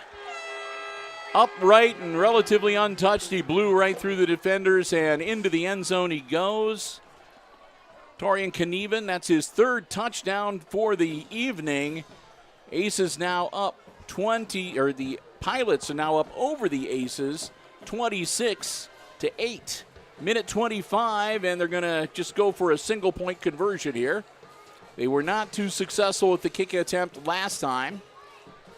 But right now, 18-point lead for the Pilots. Kick is bagged and blocked. And no good. So it remains an 18-point lead for the Pilots, 26-8. With a minute 25 to go, and the Aces will get ready to get the football back here shortly. You're watching Aces varsity football action coming to you live from Aces Field here on the HIX-TV YouTube channel, part of Hicksville Community Television's family of broadcast platforms. You can also find us on Facebook, as well as Mediacom Channel 12 in Hicksville and Antwerp, and SMTA Internet Channel 8. Wherever SMTA Internet Television is available. And if you like static photos, you got an Instagram page too.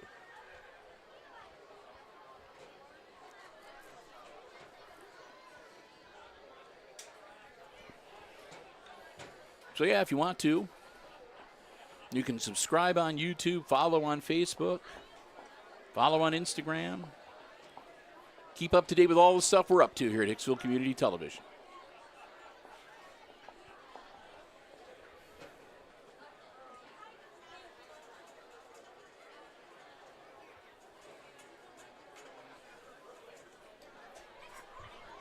Here goes George Green's mom, wearing a number 44 jersey.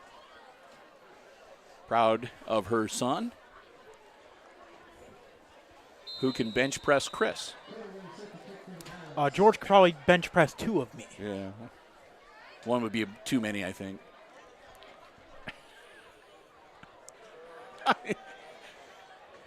Aces get the kickoff. I'm sorry, I just had this image in my mind of George just lifting you up over his head. Ah! And then just slamming you down like they do with the weightlifting in the Olympics. I'm seeing you bounce on the mat a few times. Oh, yes. Hang cleaning.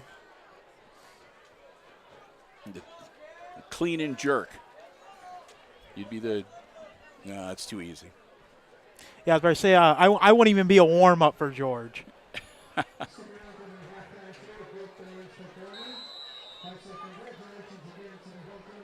So, minute 16 to go. Aces with the ball back, 1st and 10. On their own 38-yard line, 39-yard line, excuse me. Turnbull sets his offense. Turnbull gets the snap, drops back, downfield. Turnbull in trouble. Ball is loose and it's a fumble. And the Pilots, I think, recovered. Turnbull. Let's see if we can pick up the number of the...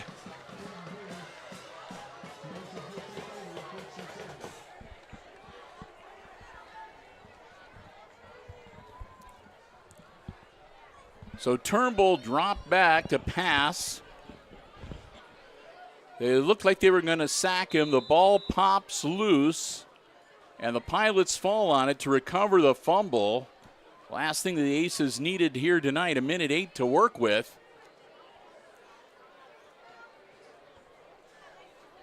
Fishball, long count, drops back. Ball's in the air. He's got a man.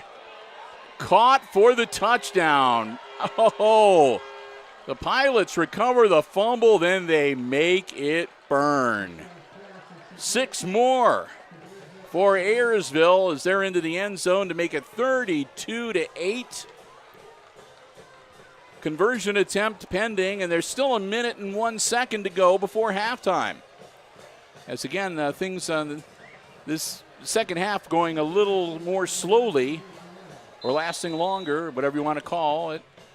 They're going to try kicking it once again. Another high snap this time. Off of the upright and no good. Well, he got a little closer this time, but still not the night for the Pilots kicker. As he misses again, he's 0 for 3. It remains 32-8. 24-point advantage for the Pilots with 1 minute and 1 second to go before halftime. And again, once you get into that second half, as it seems like we've had to mention way too many times this season, unfortunately, if the margin goes to 30 points or more, that'll institute the running clock to make it even tougher on the team on the short end of the scoreboard. So the Aces could really use a good run back here. It'd be ideal. They've only got a minute to work with, but boy, if they could put it into the end zone or put some points on the board before halftime, that would be a big help. If not, the Pilots are going to get the ball to start the third quarter. So the Aces would need to put a stop on them quickly and start scoring some points in the third. So they'll tee it up, the Pilots will.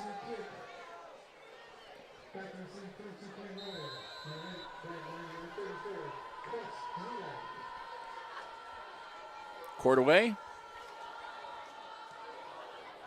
Low kick. And they scoop it up at about the 26-yard line. Still on his feet, and Zedike will get it out to the 30 before they bring him down. They get him around the ankles. Cross Zedike returns to the 30, and the Aces will have it there, 1st and 10, with 55 seconds left in the half and 1 timeout available to the Aces.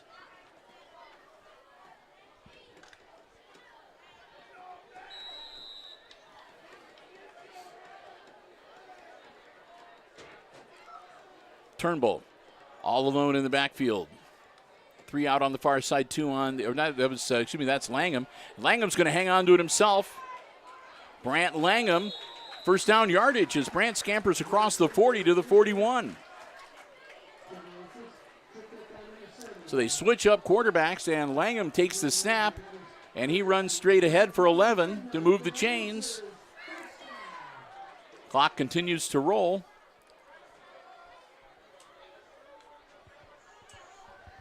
Dropping back. Now Turnbull looks downfield. Turnbull's going to tuck it under. Turnbull steps out of bounds at about the 45-yard line. Stops the clock with 27. Aces 55 yards away from pay dirt.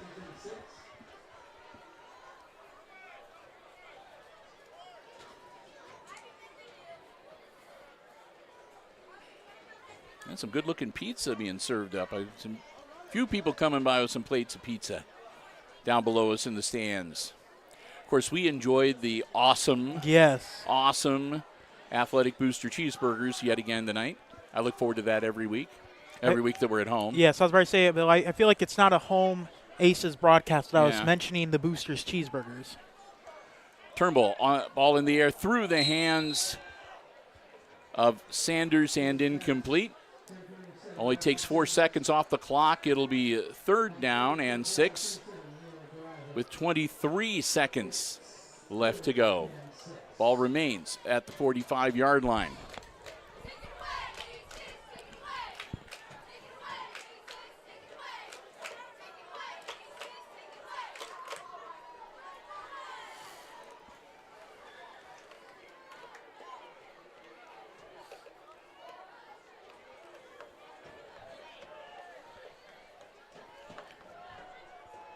They've got Langham back to take the snap again. Brant rolling out, going to the far side, pulls up, throws the ball off the hands and incomplete, and that'll bring up 4th down. Stuckey went up to get the ball. It goes off his hands and out of bounds. And with 14 seconds left, it's 4th down for the Aces at their own 45-yard line. Number 8 going to stay out there, Brant Langham.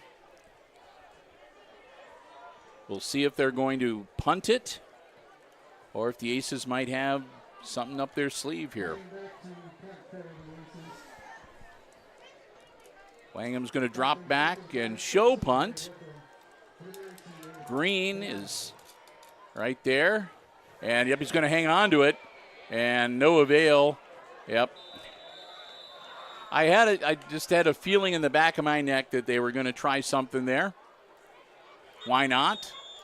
And we've got a pilot down on the field after that play. It'll be a turnover on downs. Ayersville's going to get the ball back with 4 seconds to go. On it looks to be about the Aces 39-yard line. And again, we do have a pilot down on the field.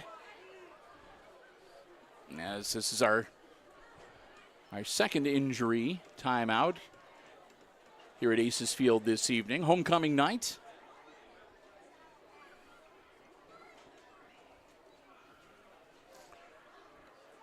Nearing halftime. I better get my script out.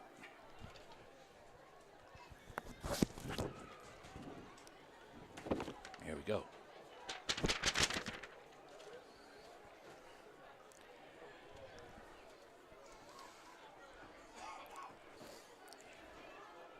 So Coach Mickey walking out to check on his player, the Ayersville trainer, and of course Doc Haggerty for the Aces are out there looking at him. As everybody has quieted down here. Aces Field. Again, we want to say congratulations to all members of the Aces homecoming court for 2023. Including homecoming queen Olivia Green. What? Olivia Clark. Olivia Clark? What did I say? You said Olivia Green. Oh, well, okay. I did, didn't I? All right, and homecoming king Eric Iden. I got that one right. Yes, and let's see if I can remember the rest. Zane Trezinka, freshman. Mm-hmm. McKenna Baird, freshman as well. Mm-hmm. McKenna Rice, sophomore. Luke Eicher, sophomore. Ashlyn Sturry, junior. Along with Bronson Graber. Bronson Graber, yep. The football player. That's why I couldn't remember him. And then we have Noah Harmon and Delaney Bagley. Yep. And then Olivia and Eric. There you go. Say, Bill, probably the first year ever I actually almost remembered everyone. That's true. Like I said, it was the first year that I can think of where there was only, usually it's the other way around. Usually when we're there, we're interviewing mostly the attendants because most of the escorts are on the football team. But this year, only one of the escorts on the football team, so that was kind of unusual. So that's Leo Barraza, number 7. That is getting up and walking off under his own power. They're going to put the ball down at the Aces' 38-yard line. It'll be 1st and 10 for the Pilots after the Aces turned it over on downs, with the fake punt attempt not succeeding. And the Pilots have 4 seconds to work with. So in all likelihood, I'm anticipating that they'll just snap the ball and take a knee and head into the locker room, and we'll get halftime underway. But I've been known to be wrong before, so we'll wait and see.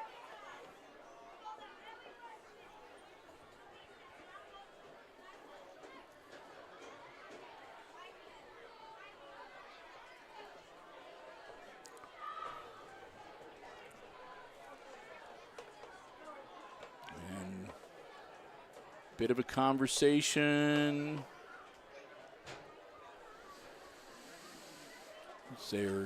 Evidently there's something with the positioning of the down markers on the back, on the other side of the field. So they've got that squared away. And the Pilots, with 4 seconds to work with, they are going to run a play. Okay, they lateral it out. And working his way through traffic, staying on his feet. I think that was Hinkle made the grab. And Dylan Hinkle will get it down inside the 25-yard line, but time will expire. And that will be all for the first half. We've played the first half of football here at Aces Field tonight. And at halftime, it's the visiting Pilots leading Hicksville at homecoming 32-8. The halftime score. Big thank you to another one of our Diamond Level Underwriting supporters making our coverage possible this evening, and that is our friends at ARC Solutions Incorporated of Hicksville, Ohio, a world-class facility located in Hicksville's Industrial Park. Denny Vetter and the whole gang over there, they offer robotics, plasma, welding, so much more. You can find out about the many solutions they have for business and industry. Check them out online at www.arcsolinc.com. We want to thank them so very much for their diamond level support of all of our Aces broadcasts here on Hicksville Community Television, all of our sports broadcasts. They're the ones that help make it possible. You see the ARC Solutions name attached to so many community efforts throughout the year, and we're so proud to have them as one of our underwriting supporters as well. A big thank you once again. Our diamond level underwriters, ARC Solutions Incorporated, located in Hicksville's Industrial Park and online at www.arcsolinc.com. Well, they're starting the 20-minute clock for halftime. The Ayersville Pilots marching band ready to take the field. So Christopher and I are going to step aside. Hope you enjoy the halftime entertainment. And we'll be back with the second half action coming up right here on HIX-TV.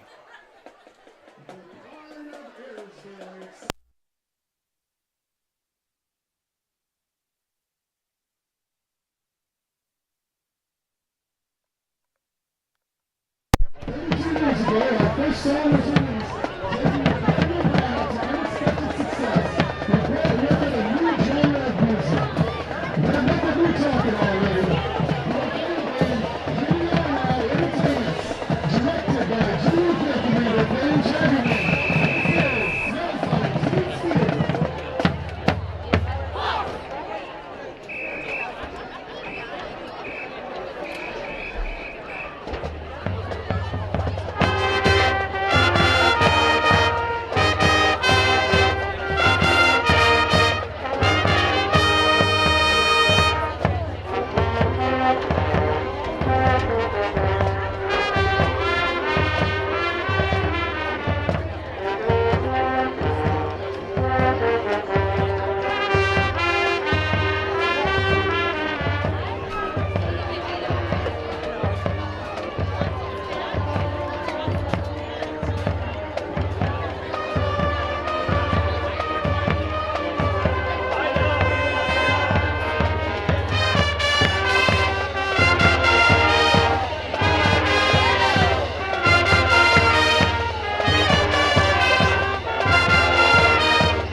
introduction this evening is a song that has been used again and again as a rally cry for when you've just had enough. The influences from glam rock band Slade and the Christmas Carol, Oh Come All You Faithful. This song rated itself on the Parents Music Research Center's Filthy 15 list for supposed violent lyrics. Directed by senior filmmaker John Clement from 1984, Heroes, Twisted Sisters, We're Not Gonna Take It.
gentlemen, please welcome to the field the Aces Pride Marching Band.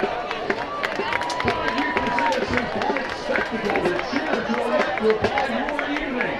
It's time to raise the excitement as we proudly present the dazzling display of Light Up the Night.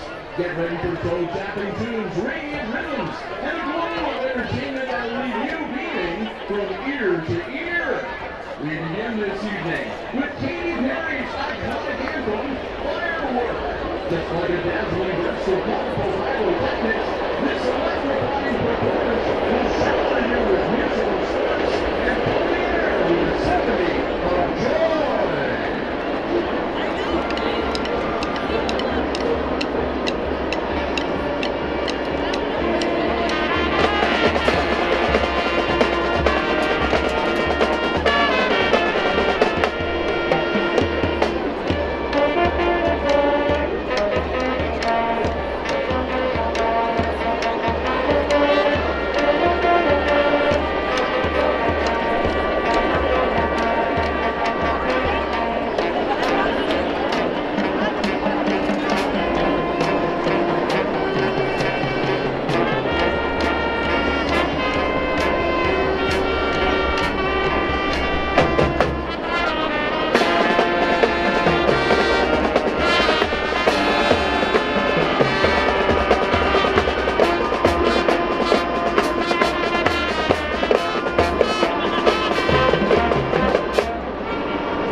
transport you back to a golden era of music and romance. The Aces Pride, featuring seniors Cameron Drury and homecoming attendant and handsome devil Noah Harmon, continues their celestial journey with the timeless classic Fly Me to the Moon, famously cruised by the legendary Frank Sinatra.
As we serenade you with a performance that's bound to make your spirits rise.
Just a reminder, tonight after the football game, patrons are welcome to stay and get out of there and support their capability.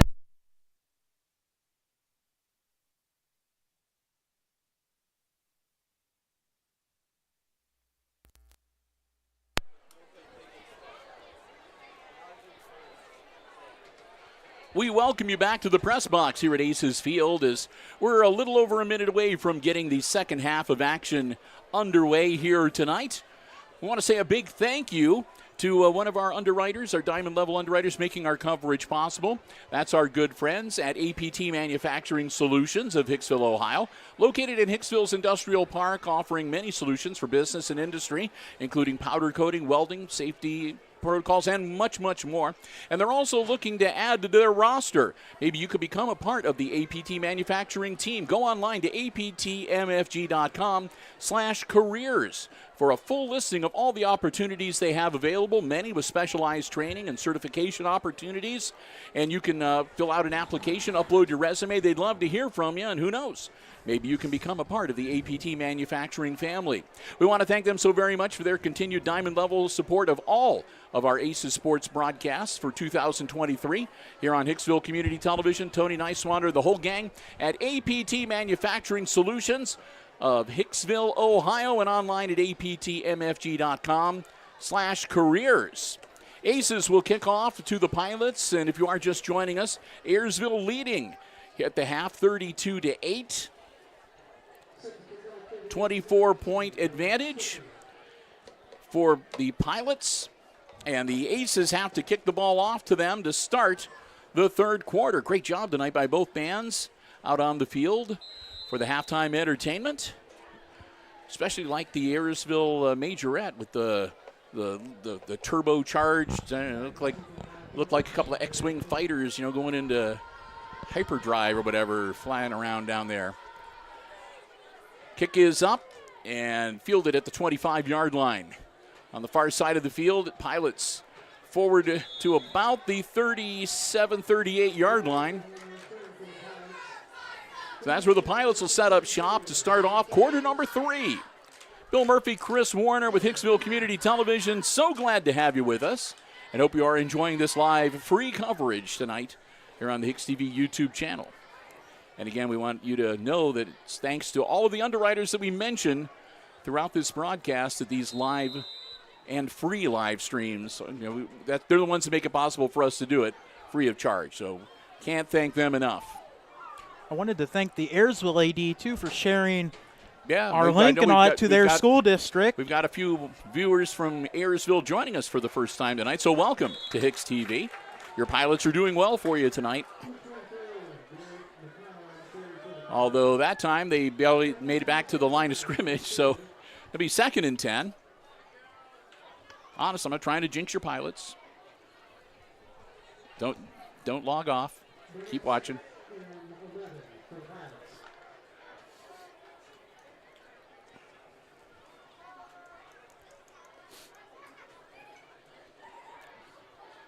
Lucas Fishpaw, the senior quarterback. Quick handoff.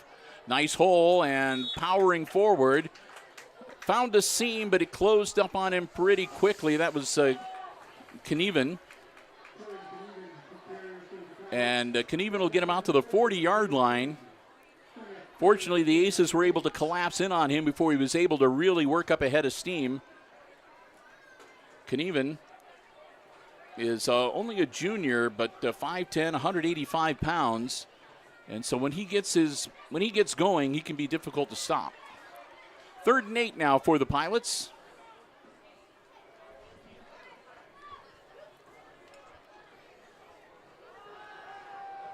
Fishpaw in trouble. Fishpaw evades the tackle. He avoids the sack and manages to get some positive yardage out of it, as he'll take it out to about the 43-yard line. That'll bring up 4th down and about 5. Yeah, 4th and 5 for the Pilots. And they're going to drop back to punt.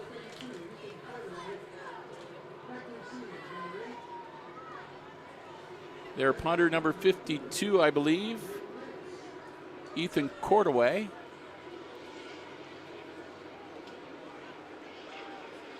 I'll have Chris double check his number for me. He's got better eyes than I do. He's got the telephoto bionic eye. Am I checking the punter? Yeah, that was number 52, correct? Yes, yeah. I got number 52. Yep.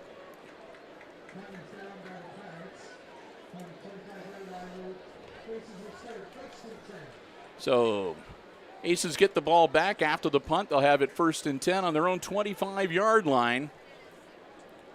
Garrett Turnbull and company back out onto the field, needing to get something going here offensively.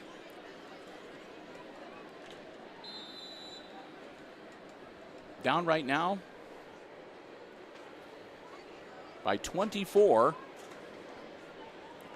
Turnbull handoff. Langham turns the corner. Langham on his feet. Langham with a seam up the sideline. Langham across the 45, and they'll bring him down near midfield. That's just what the doctor ordered.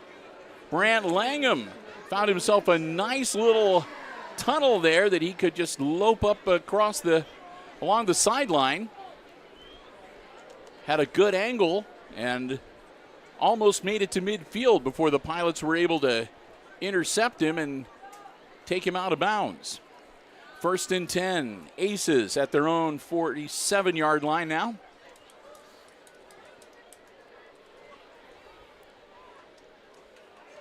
Turnbull, hard count, nothing happens. A quick snap, high snap, quick handoff. Green to the 50-yard line, just across. Green breaks it into the Pilots' half of the field. That'll be 2nd down and about 3. Or 2nd and about 7 with about a 3-yard gain is what I meant to say. So 2nd and 7 for the Aces. Looking to close that gap a little bit, draw a little bit closer on the scoreboard. And now it's going to be Brant Langham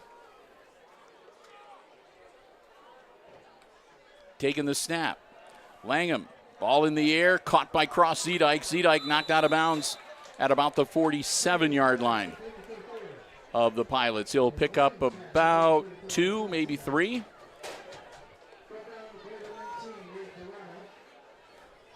Ball at the 47-yard line now. That'll make it a 3rd and 4 for the Aces. So a manageable 3rd down for Hicksville.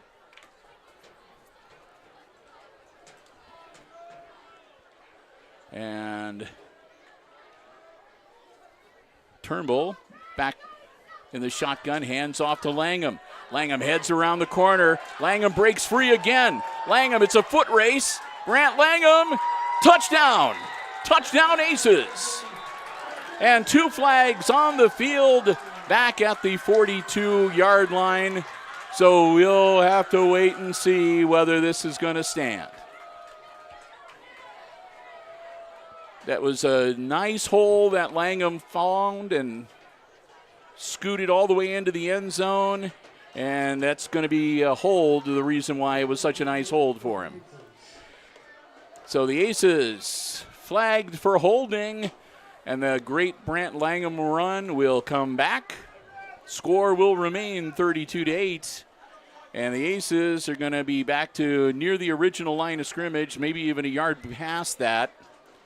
That'll move the football all the way back to Hicksville's 46-yard line to bring up a 3rd and 11. Ouch.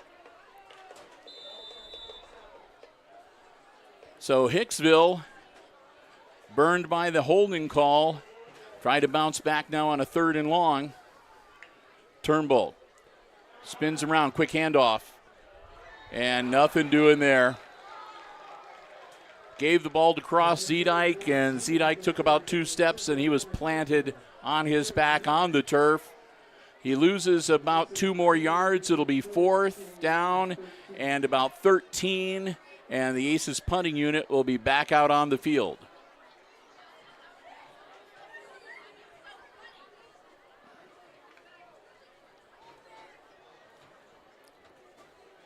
Langham dropping back to handle the punting chores.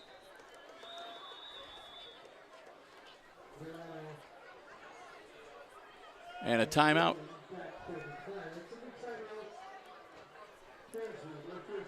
So Ayersville takes a timeout. Their first of the second half. So the Pilots must have, well, maybe they were remembering how there was the fake punt attempt near the end of the first half. And maybe they were looking at the way the Aces were breaking formation and wanting to be prepared just in case. We'll see who can say. It might have something completely unrelated to any of that. So the Aces will break huddle, and we'll get ready to get back into action here again. Brant Langham dropping back for the punt.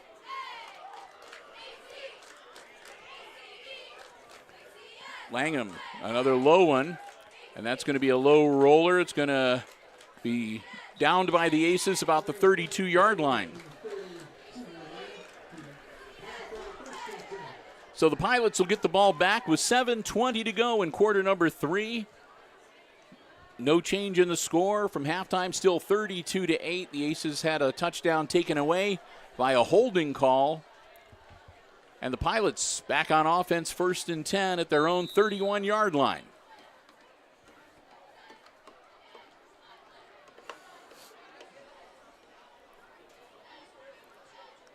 Which one touchdown by the Pilots will initiate the running clock. So the Aces again want to keep them out of the end zone.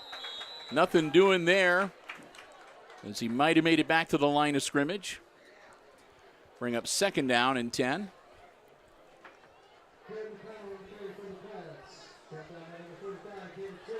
Clock rolling, 7 minutes to go in the 3rd quarter.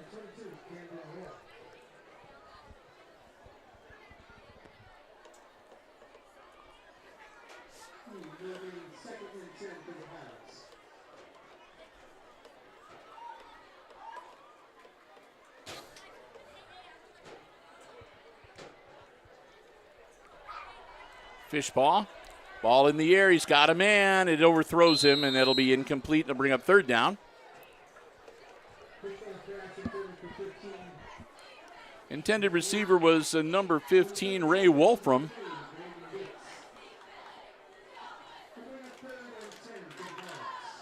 So 3rd and 10 now for Ayersville, as they haven't been able to do anything offensively in this series so far.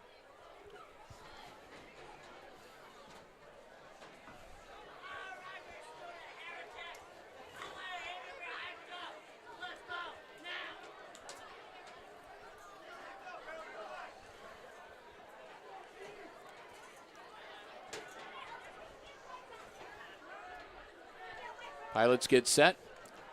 Fishpaw hangs on to it himself. Fishpaw swarmed under, and he's going to be stopped at the 31-yard line again for no gain. That's going to bring up 4th down.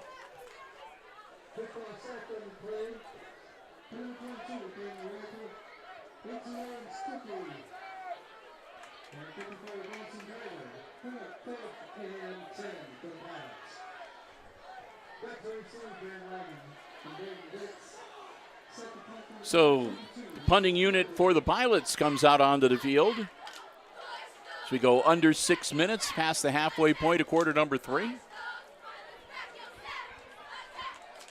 And that's going to be over the head. He's running back. He's going to pick it up.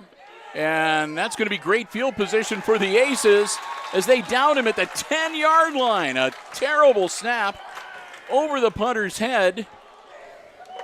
And Cordaway ran back and tried to get the ball under control. And when he picked the ball up and looked upfield, he was trying to figure out what he wanted to do next. And here came the Aces.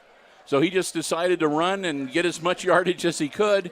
Gets out to the 11-yard line is where they mark it officially.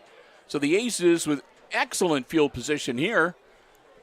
1st and 10, 11 yards away from the end zone. Zedike, the back behind Turnbull. Turnbull pitches it over to Zedike. Nope, I take it back. It was reversed to Langham, and Langham gets into the end zone. I thought he gave it to Zedike, but that was just a great misdirection by Cross Zedike as Brant Langham winds up with the football, and he goes into the end zone for the Aces touchdown.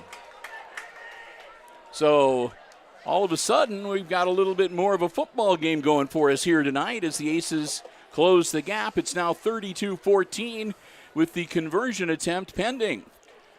Last time they went into the end zone, the Aces successfully went for 2. So we'll see what they do here tonight. This time around, and it looks like they're going to go for 2 again. George Green, the back behind Turnbull. Man in motion. Ball snapped. Turnbull rolling out. Turnbull in trouble. Turnbull throws it, and it's off the hands of his intended receiver, Langham, and it's incomplete. So the 2-point conversion fails. The score remains 32-14 with 5:27 to go, and the Ayersville Pilots will get ready to get the football back here at Aces Field tonight. Well, that cuts the lead to 17 points. It should be 18 points. I know my basic math. 32 minus 14 is 18. There you go.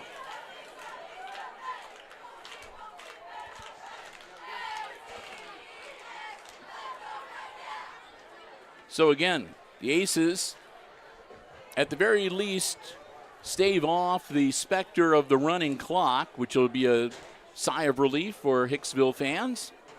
Pilots will get ready to get the ball back and see if they can, their first offensive series that they just finished up, they did not do much of anything. So see if they can get their offense on track this second time around.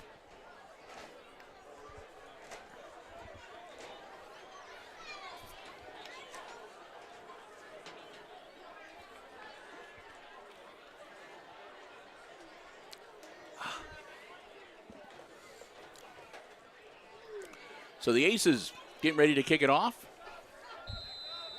There's the whistle.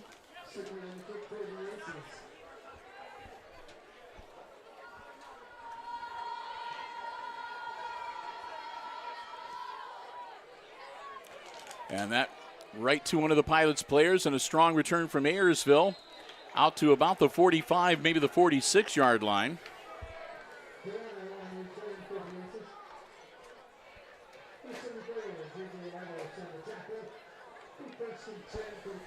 So 1st and 10 for the Pilots.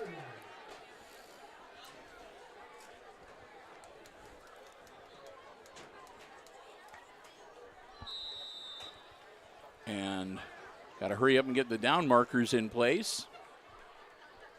There we go.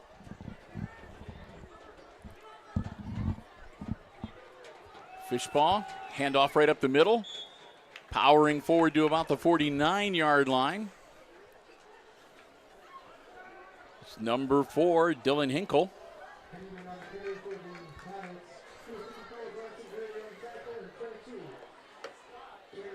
I'll bring up 2nd and 6 for the Pilots.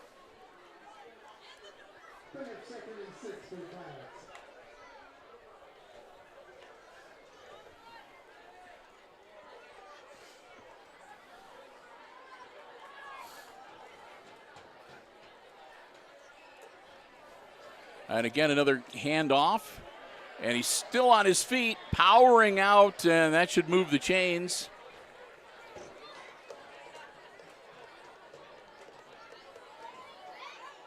See if I can get the number of who had the carry that time.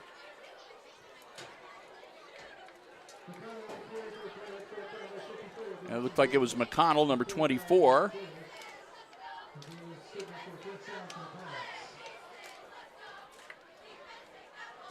First and 10 for the Pilots as they're in Aces territory here. Another quick handoff again. From Fishbaugh. And again, a strong run as the Pilots keeping it on the ground, keeping the clock rolling here. An effective running game is almost as good as the running clock as it keeps the clock moving. And the ball keeps progressing down the field. 2nd down and 6 now for the Pilots.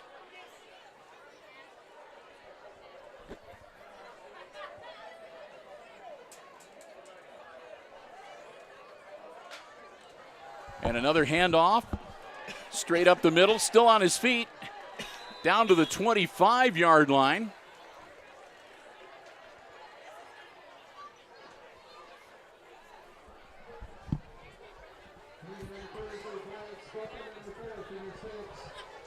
And that looked like that was number 34. It's either 34 or 24. I think that's 34, which would be Stanball.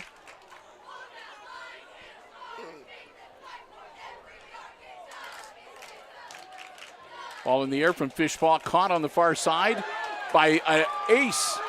And looks like he stepped out of bounds. Braden Dix with the interception and a big return almost to midfield. We'll see where they mark it officially. Dix had a good return. He got knocked out of bounds, looks like about the 45-yard line. As the Aces, another turnover that they're the beneficiary of tonight. And they'll again switch out footballs. And tell everybody to hold up for a second. It'll be at the 44-yard line, it looks like. Well, they've got the down marker at the 45. Okay, they're going to move them back now. Okay. 1st and 10 Aces at their own 44-yard line, 2:49 to go in quarter number 3.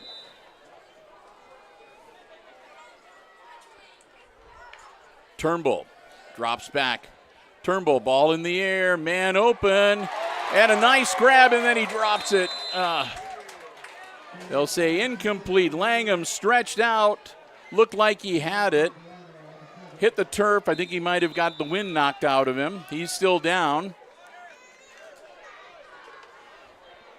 As he had full extension to try to bring that ball in. It would have been a great catch, 1st down yardage. But again, he hit the turf. The ball popped out. And he remained down. So we'll let the Aces staff look him over. 2:42 to go in what has been a fun game. Again, the Aces still on the short end of the scoreboard, but here on this homecoming night, it's been a good showing by the Aces as their offense has had some real good sparks here. They took the ball and marched it down the field, punched it in for a touchdown to start the game. Got their second TD in the third quarter here tonight. Langham will come off the field. He'll have to stay off for at least one play now. And so the Aces will be back on the 44-yard line, 2nd and 10 after the incomplete pass. Again, 2:42 to go in quarter number 3.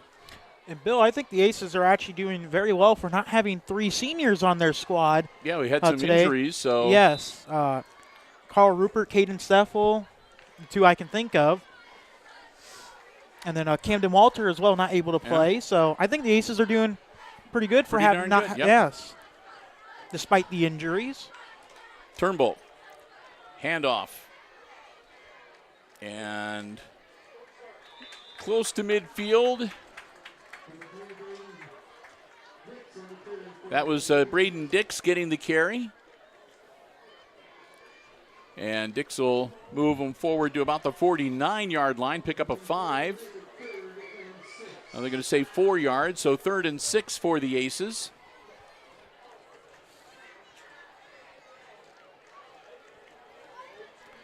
And here comes Brant Langham back out onto the field. That's good. Langham sat on the sideline for a play and hydrated, it looked like, a little bit, and he's back out on the field. And he's going to take this snap as Turnbull is one of the out men down towards us on our end of the field, or side of the field. And Langham's going to keep it again, and Langham's going to get to midfield. Langham's feet are churning as he carries the pile across the 50 down to near the 48.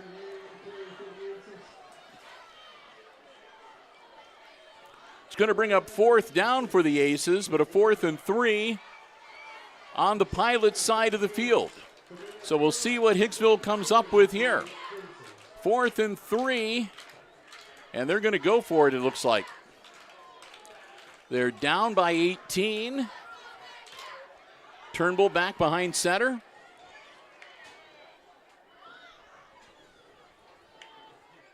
Snap, hang off, and that should be good for the first down.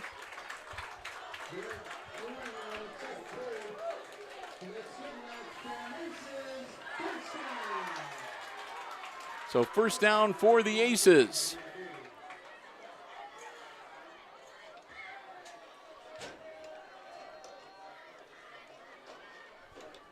They'll move the chains. We're under a minute. Stuckey is going to bring the play in. Turnbull head over to the huddle. 45 seconds and counting in quarter number 3. Aces want to get at least one more play in here. 1st and 10. 45 yards away from pay dirt. Turnbull. Right up the middle. Excuse me, that is Langham. Langham took the snap, and Langham out to the 40-yard line before they got him by the jersey and dragged him down. They're going to give him progress to the 39, actually, where it'll be 2nd and 4, and that should be the last play of the third quarter. As the clock ticks down, and indeed it will be. That's the end of the third quarter. And after 3, it's the Pilots leading the Aces now 32-14.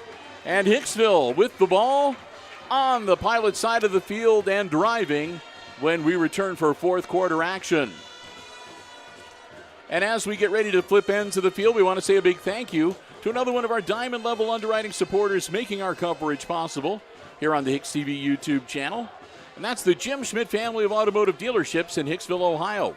Jim Schmidt Chevrolet Buick, Jim Schmidt Ford, and online at jimschmidtauto.com. Hey, remember, if you're in the market for a vehicle, whether you want one that is brand new, pre-owned, a car, truck, van, or SUV, check out the selection on the lots, or you can check out the entire dealer inventory anytime online at jimschmidtauto.com.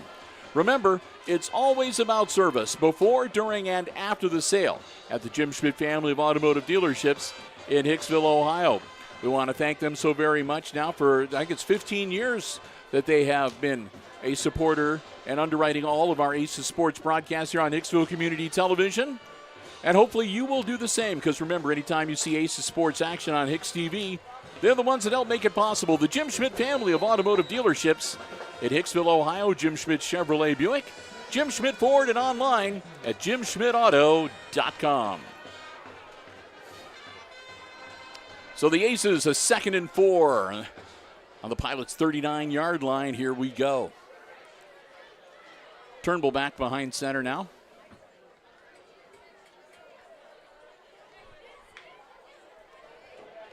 No, I take that back. That's Langham again. I keep a hard time telling the 2 from the 8. My eye surgery can't come quick enough. That, I'll maybe ask Santa for a pair of binoculars for next year. First down for the Aces, though. Langham takes the snap and gets them the yardage they need. Turnbull will come back into the huddle now. The Imperial March on the overside of the field. Wow. So here we go. Langham's going to do the QBing again. Snap. Langham drops back to throw. Puts the ball in the air, and there's nobody there but a Pilot. And that's going to be picked off.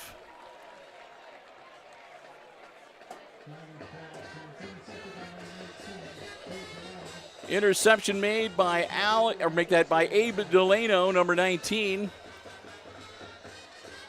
Langham put that one in the air, and his intended receiver turned the wrong way, and there was nobody standing there but a guy in a white jersey.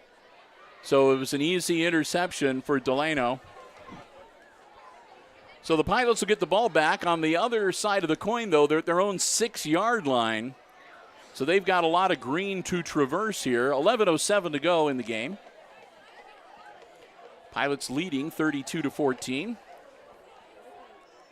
Powering straight up the middle. And I think that was Stamball with the carry.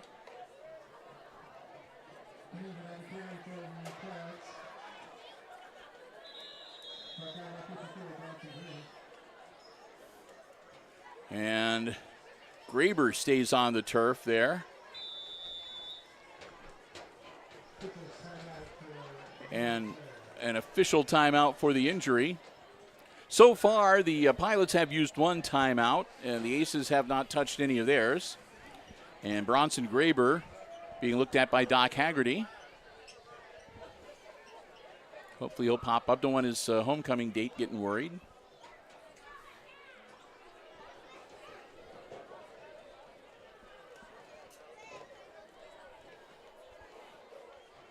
So I think this is our third or fourth injury timeout here tonight. It's been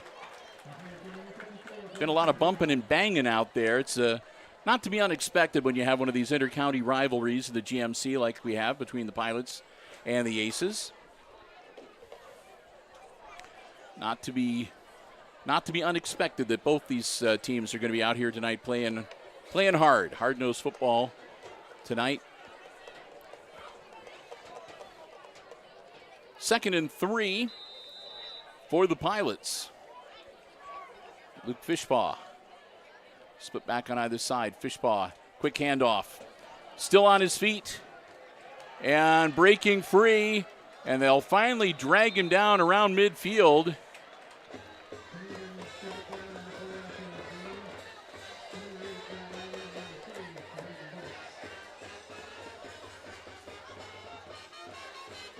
They'll keep the clock rolling. I think it was Stamball with the carry again. And you can tell it's been late in the game. The chain gang has gone from running to they're kind of walking fast now, getting down the field. And we've got another injury. Another ace down on the field.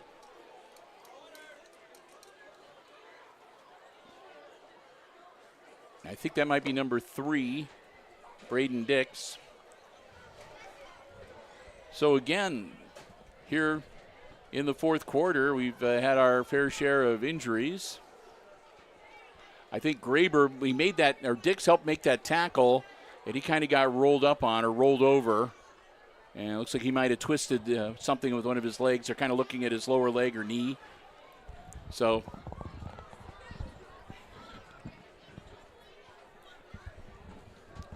and they'll get him up slowly.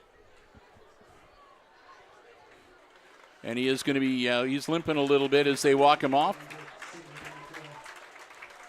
His Aces teammates get off their knee and clap for him. George Green will come over to help get him off. And then they'll say, no, George, you need to be out on the field. So one of the other Aces will step in. I think that's Camden Walter or Devin Allen, number 21. Yep, Devin Allen, 21, helps him off. Aces back out onto the field, back on defense. Pilots with a 1st and 10 now at midfield.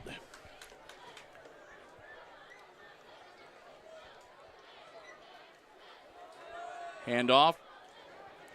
And another strong carry. Stand ball once again out to about the 40-yard line.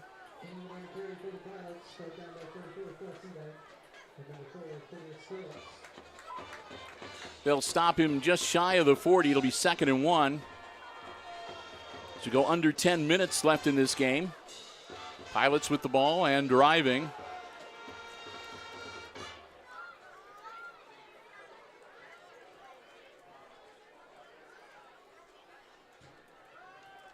Another quick handoff and another strong run right up the middle. Inside the 35. As again, the Pilots are just, they're eating up the yardage. They're handing it off to number 34, and Jackson Stanbaugh has been delivering.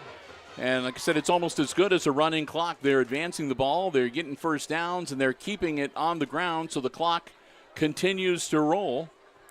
Nothing's going to stop it unless the Aces call a timeout or they score or somebody goes out of bounds or gets hurt.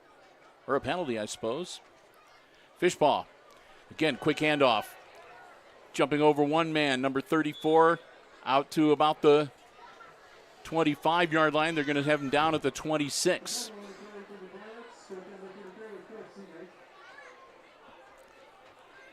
So the ball resting at the 26-yard line now, where it'll be 2nd and a long one. Call it 2nd and 2. They have to get it just past the 25-yard line to move the chains.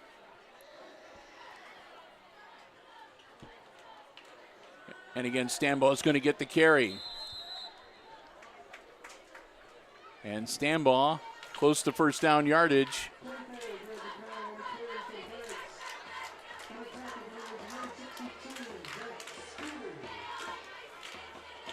It's going to be really close. It's either going to be 3rd and half a yard. Looks like they're going to have an official measurement. So an official timeout as they'll bring out the chains and measure. Like I said, it's pretty close. What do you think, Chris? Did he make it or not? Well, from my angle, I can't really give a good definition. Well, it's going to be close, Bill. Is. So we'll see here. They're going to stand right in our camera angle, so we'll try to see as best we can. I think he's going to be a little bit short. Oh, my goodness. Yep, 3rd down. Inches. About half of the length of a football. So 3rd and short for the Pilots.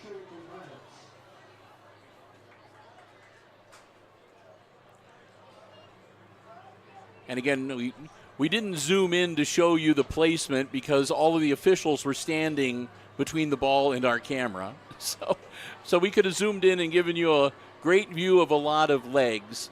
And stripes. So we just waited to see what the official determination was.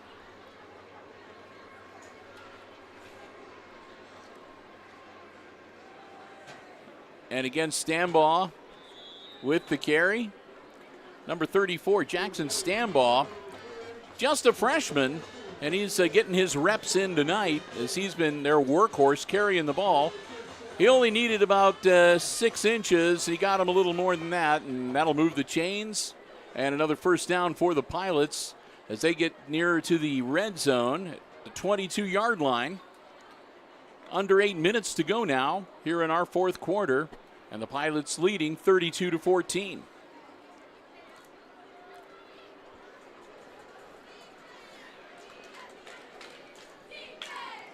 Another carry out to the 20-yard line, pickup of 2.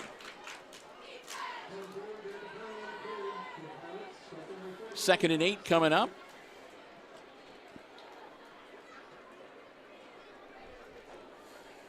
Nice breeze starts blowing through the open windows here at the press box. Oh, now I feel it. There you go.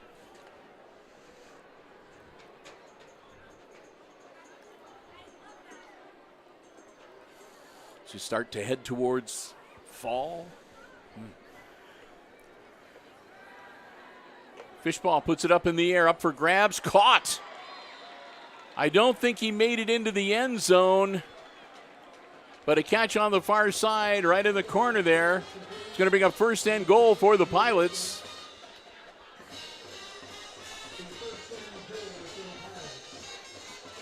And I think that was Hinkle making the grab over there.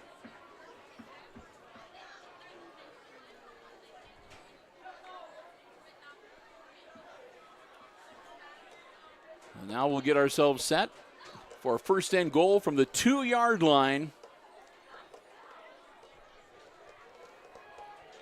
And into the end zone they go. Touchdown, Pilots, to make it 38-14, back to a 24-point lead for Ayersville.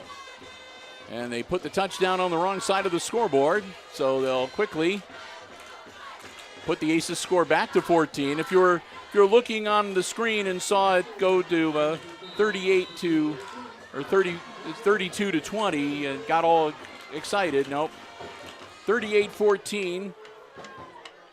Another kick attempt. And that one short again. So the Pilots are really working hard. They want to establish that extra point kick, and so far they just have not had any luck. It was blocked one time, shanked one time, off the upright one time, and this time it dies about 2 feet short of the crossbar. Score remains 38-14. It's a 24-point lead for the Pilots with 6.5 minutes to go here in quarter number 4. Bill Murphy, Chris Warner, your crew here for Hicksville Community Television. So glad to have you joining us from here at Aces Field. Our pleasure to be up here in the press box, courtesy of the Aces Athletic Department, Messrs. Hott and Overmeyer. Want to thank them. Early thank you to the Paulding Athletic Department, as they've got all the arrangements made, so we'll be down there covering the football game next week. They gave us our choice. We can be in the main press box where it'll be crowded, or we can be in the visitors press box where it won't be as many people there. So what'd you choose, Bill? Well, he said, he goes, it'll be more crowded, but we got the better technology in the main press box. I said, well, we've learned the hard way that it's always good, even if you never use it, to have a backup Wi-Fi that you can hook up to. So I think we're going to be in the main press box. Oh, luckily, there's only 2 of us, so. Yeah, that's true. And I don't take up too much space. Yeah, my setup kind of takes up like twice the amount of space. That's true. Because I got the laptop and. Yeah, that's what I meant too, your setup. Your setup takes up a lot of space. 41-yard line, Aces have the ball first and 10. I'm teasing, Chris. He is correct. He has the camera, he has a laptop, and so. All right, Langham takes the snap, drops back, ball in the air, and that's off the ground and into the arms. So Zedike catches it, but it's on the bounce, and you can't do that in football, so that's incomplete. Stops the clock at 6:12.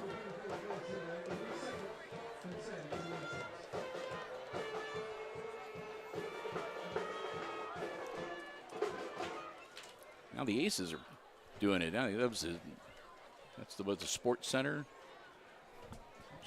blurb they were just playing. I don't know. Oh man. If that's copyrighted. No, it was a full song. I'm trying to think of the song though. All right, here we go. Turnbull back behind center. Handoff. And not much there across the 40 to about the 41. Sorry, it was Crazy Train. So There that'll be you go. Langham. And Langham gets back to about the line of scrimmage. That'll bring up 3rd and 10.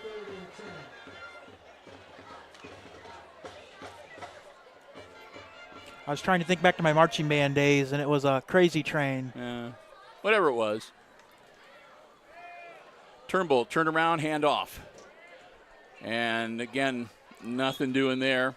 Out to about the 43-yard line. That's going to bring up 4th down and about 7.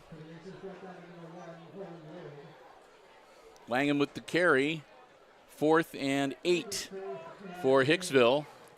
They're down by 24, so they're going to go for it.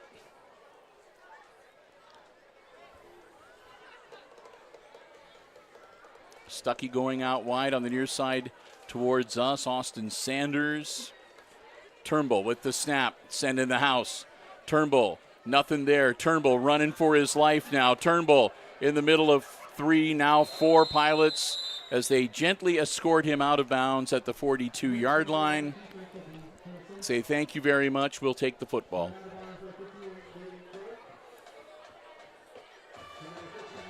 They were very polite about it, too. Did you notice? I mean, they were really pushing him, and as soon as he got to the sideline and they put him out of bounds, all of them just raised their hands, and they're like, there you go. There you go.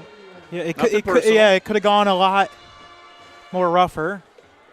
But so turnover on downs, and the Pilots back on offense. 1st and 10 on the Aces' 43-yard line. 4:50 to go. And I won't be surprised if we see a lot of running just to keep that ball on the ground and that clock running for the Pilots as they look to go 3-0 in the GMC here tonight and up their overall record to 5-1. Fishball, quick handoff. Powering forward, back to about the line of scrimmage, maybe another yard. That's number 34 with the carry once again. And it is. Or is that 24? That's number 24, which is Garrick McConnell.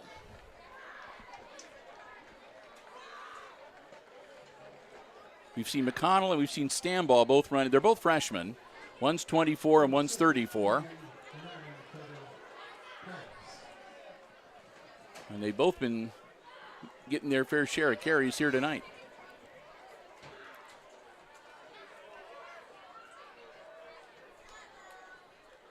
Handoff.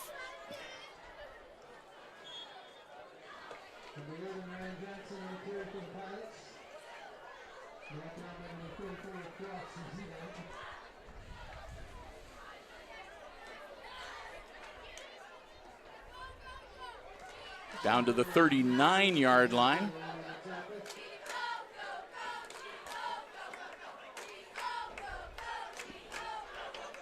And I think that was number 0 with the carry, Jacob Miller.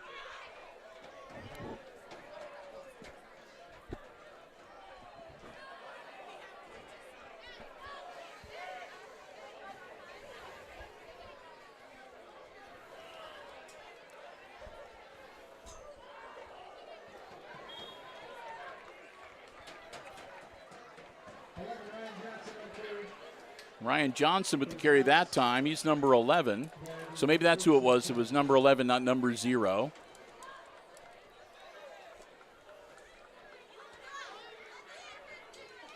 So I apologize for miscalling a couple plays.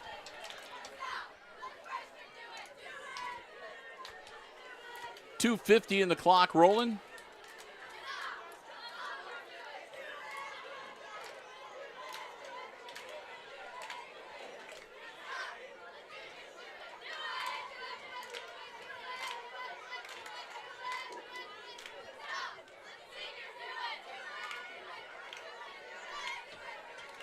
Quick handoff right up the middle.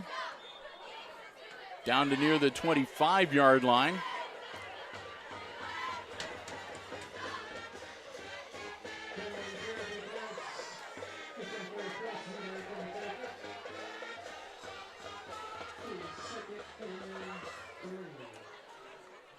That was, I believe, McConnell with the carry. 2nd and 3. So we go under 2 minutes in this ball game.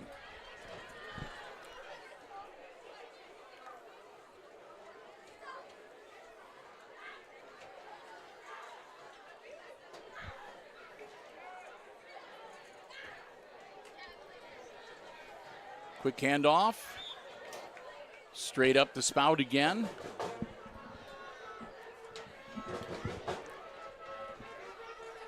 And that'll be good enough to move the chains. That'll be number 11 with the carry, Ryan Johnson. And he gets them a first down with 90 seconds to go. The ball on the Aces' 23-yard line as the Pilots look like they're going to be content to pretty much just run this out, keep it on the ground.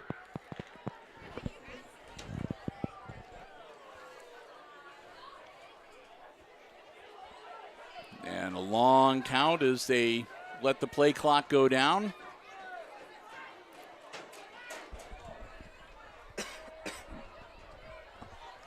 And Fishball waits until literally the last second to snap the ball and take a knee.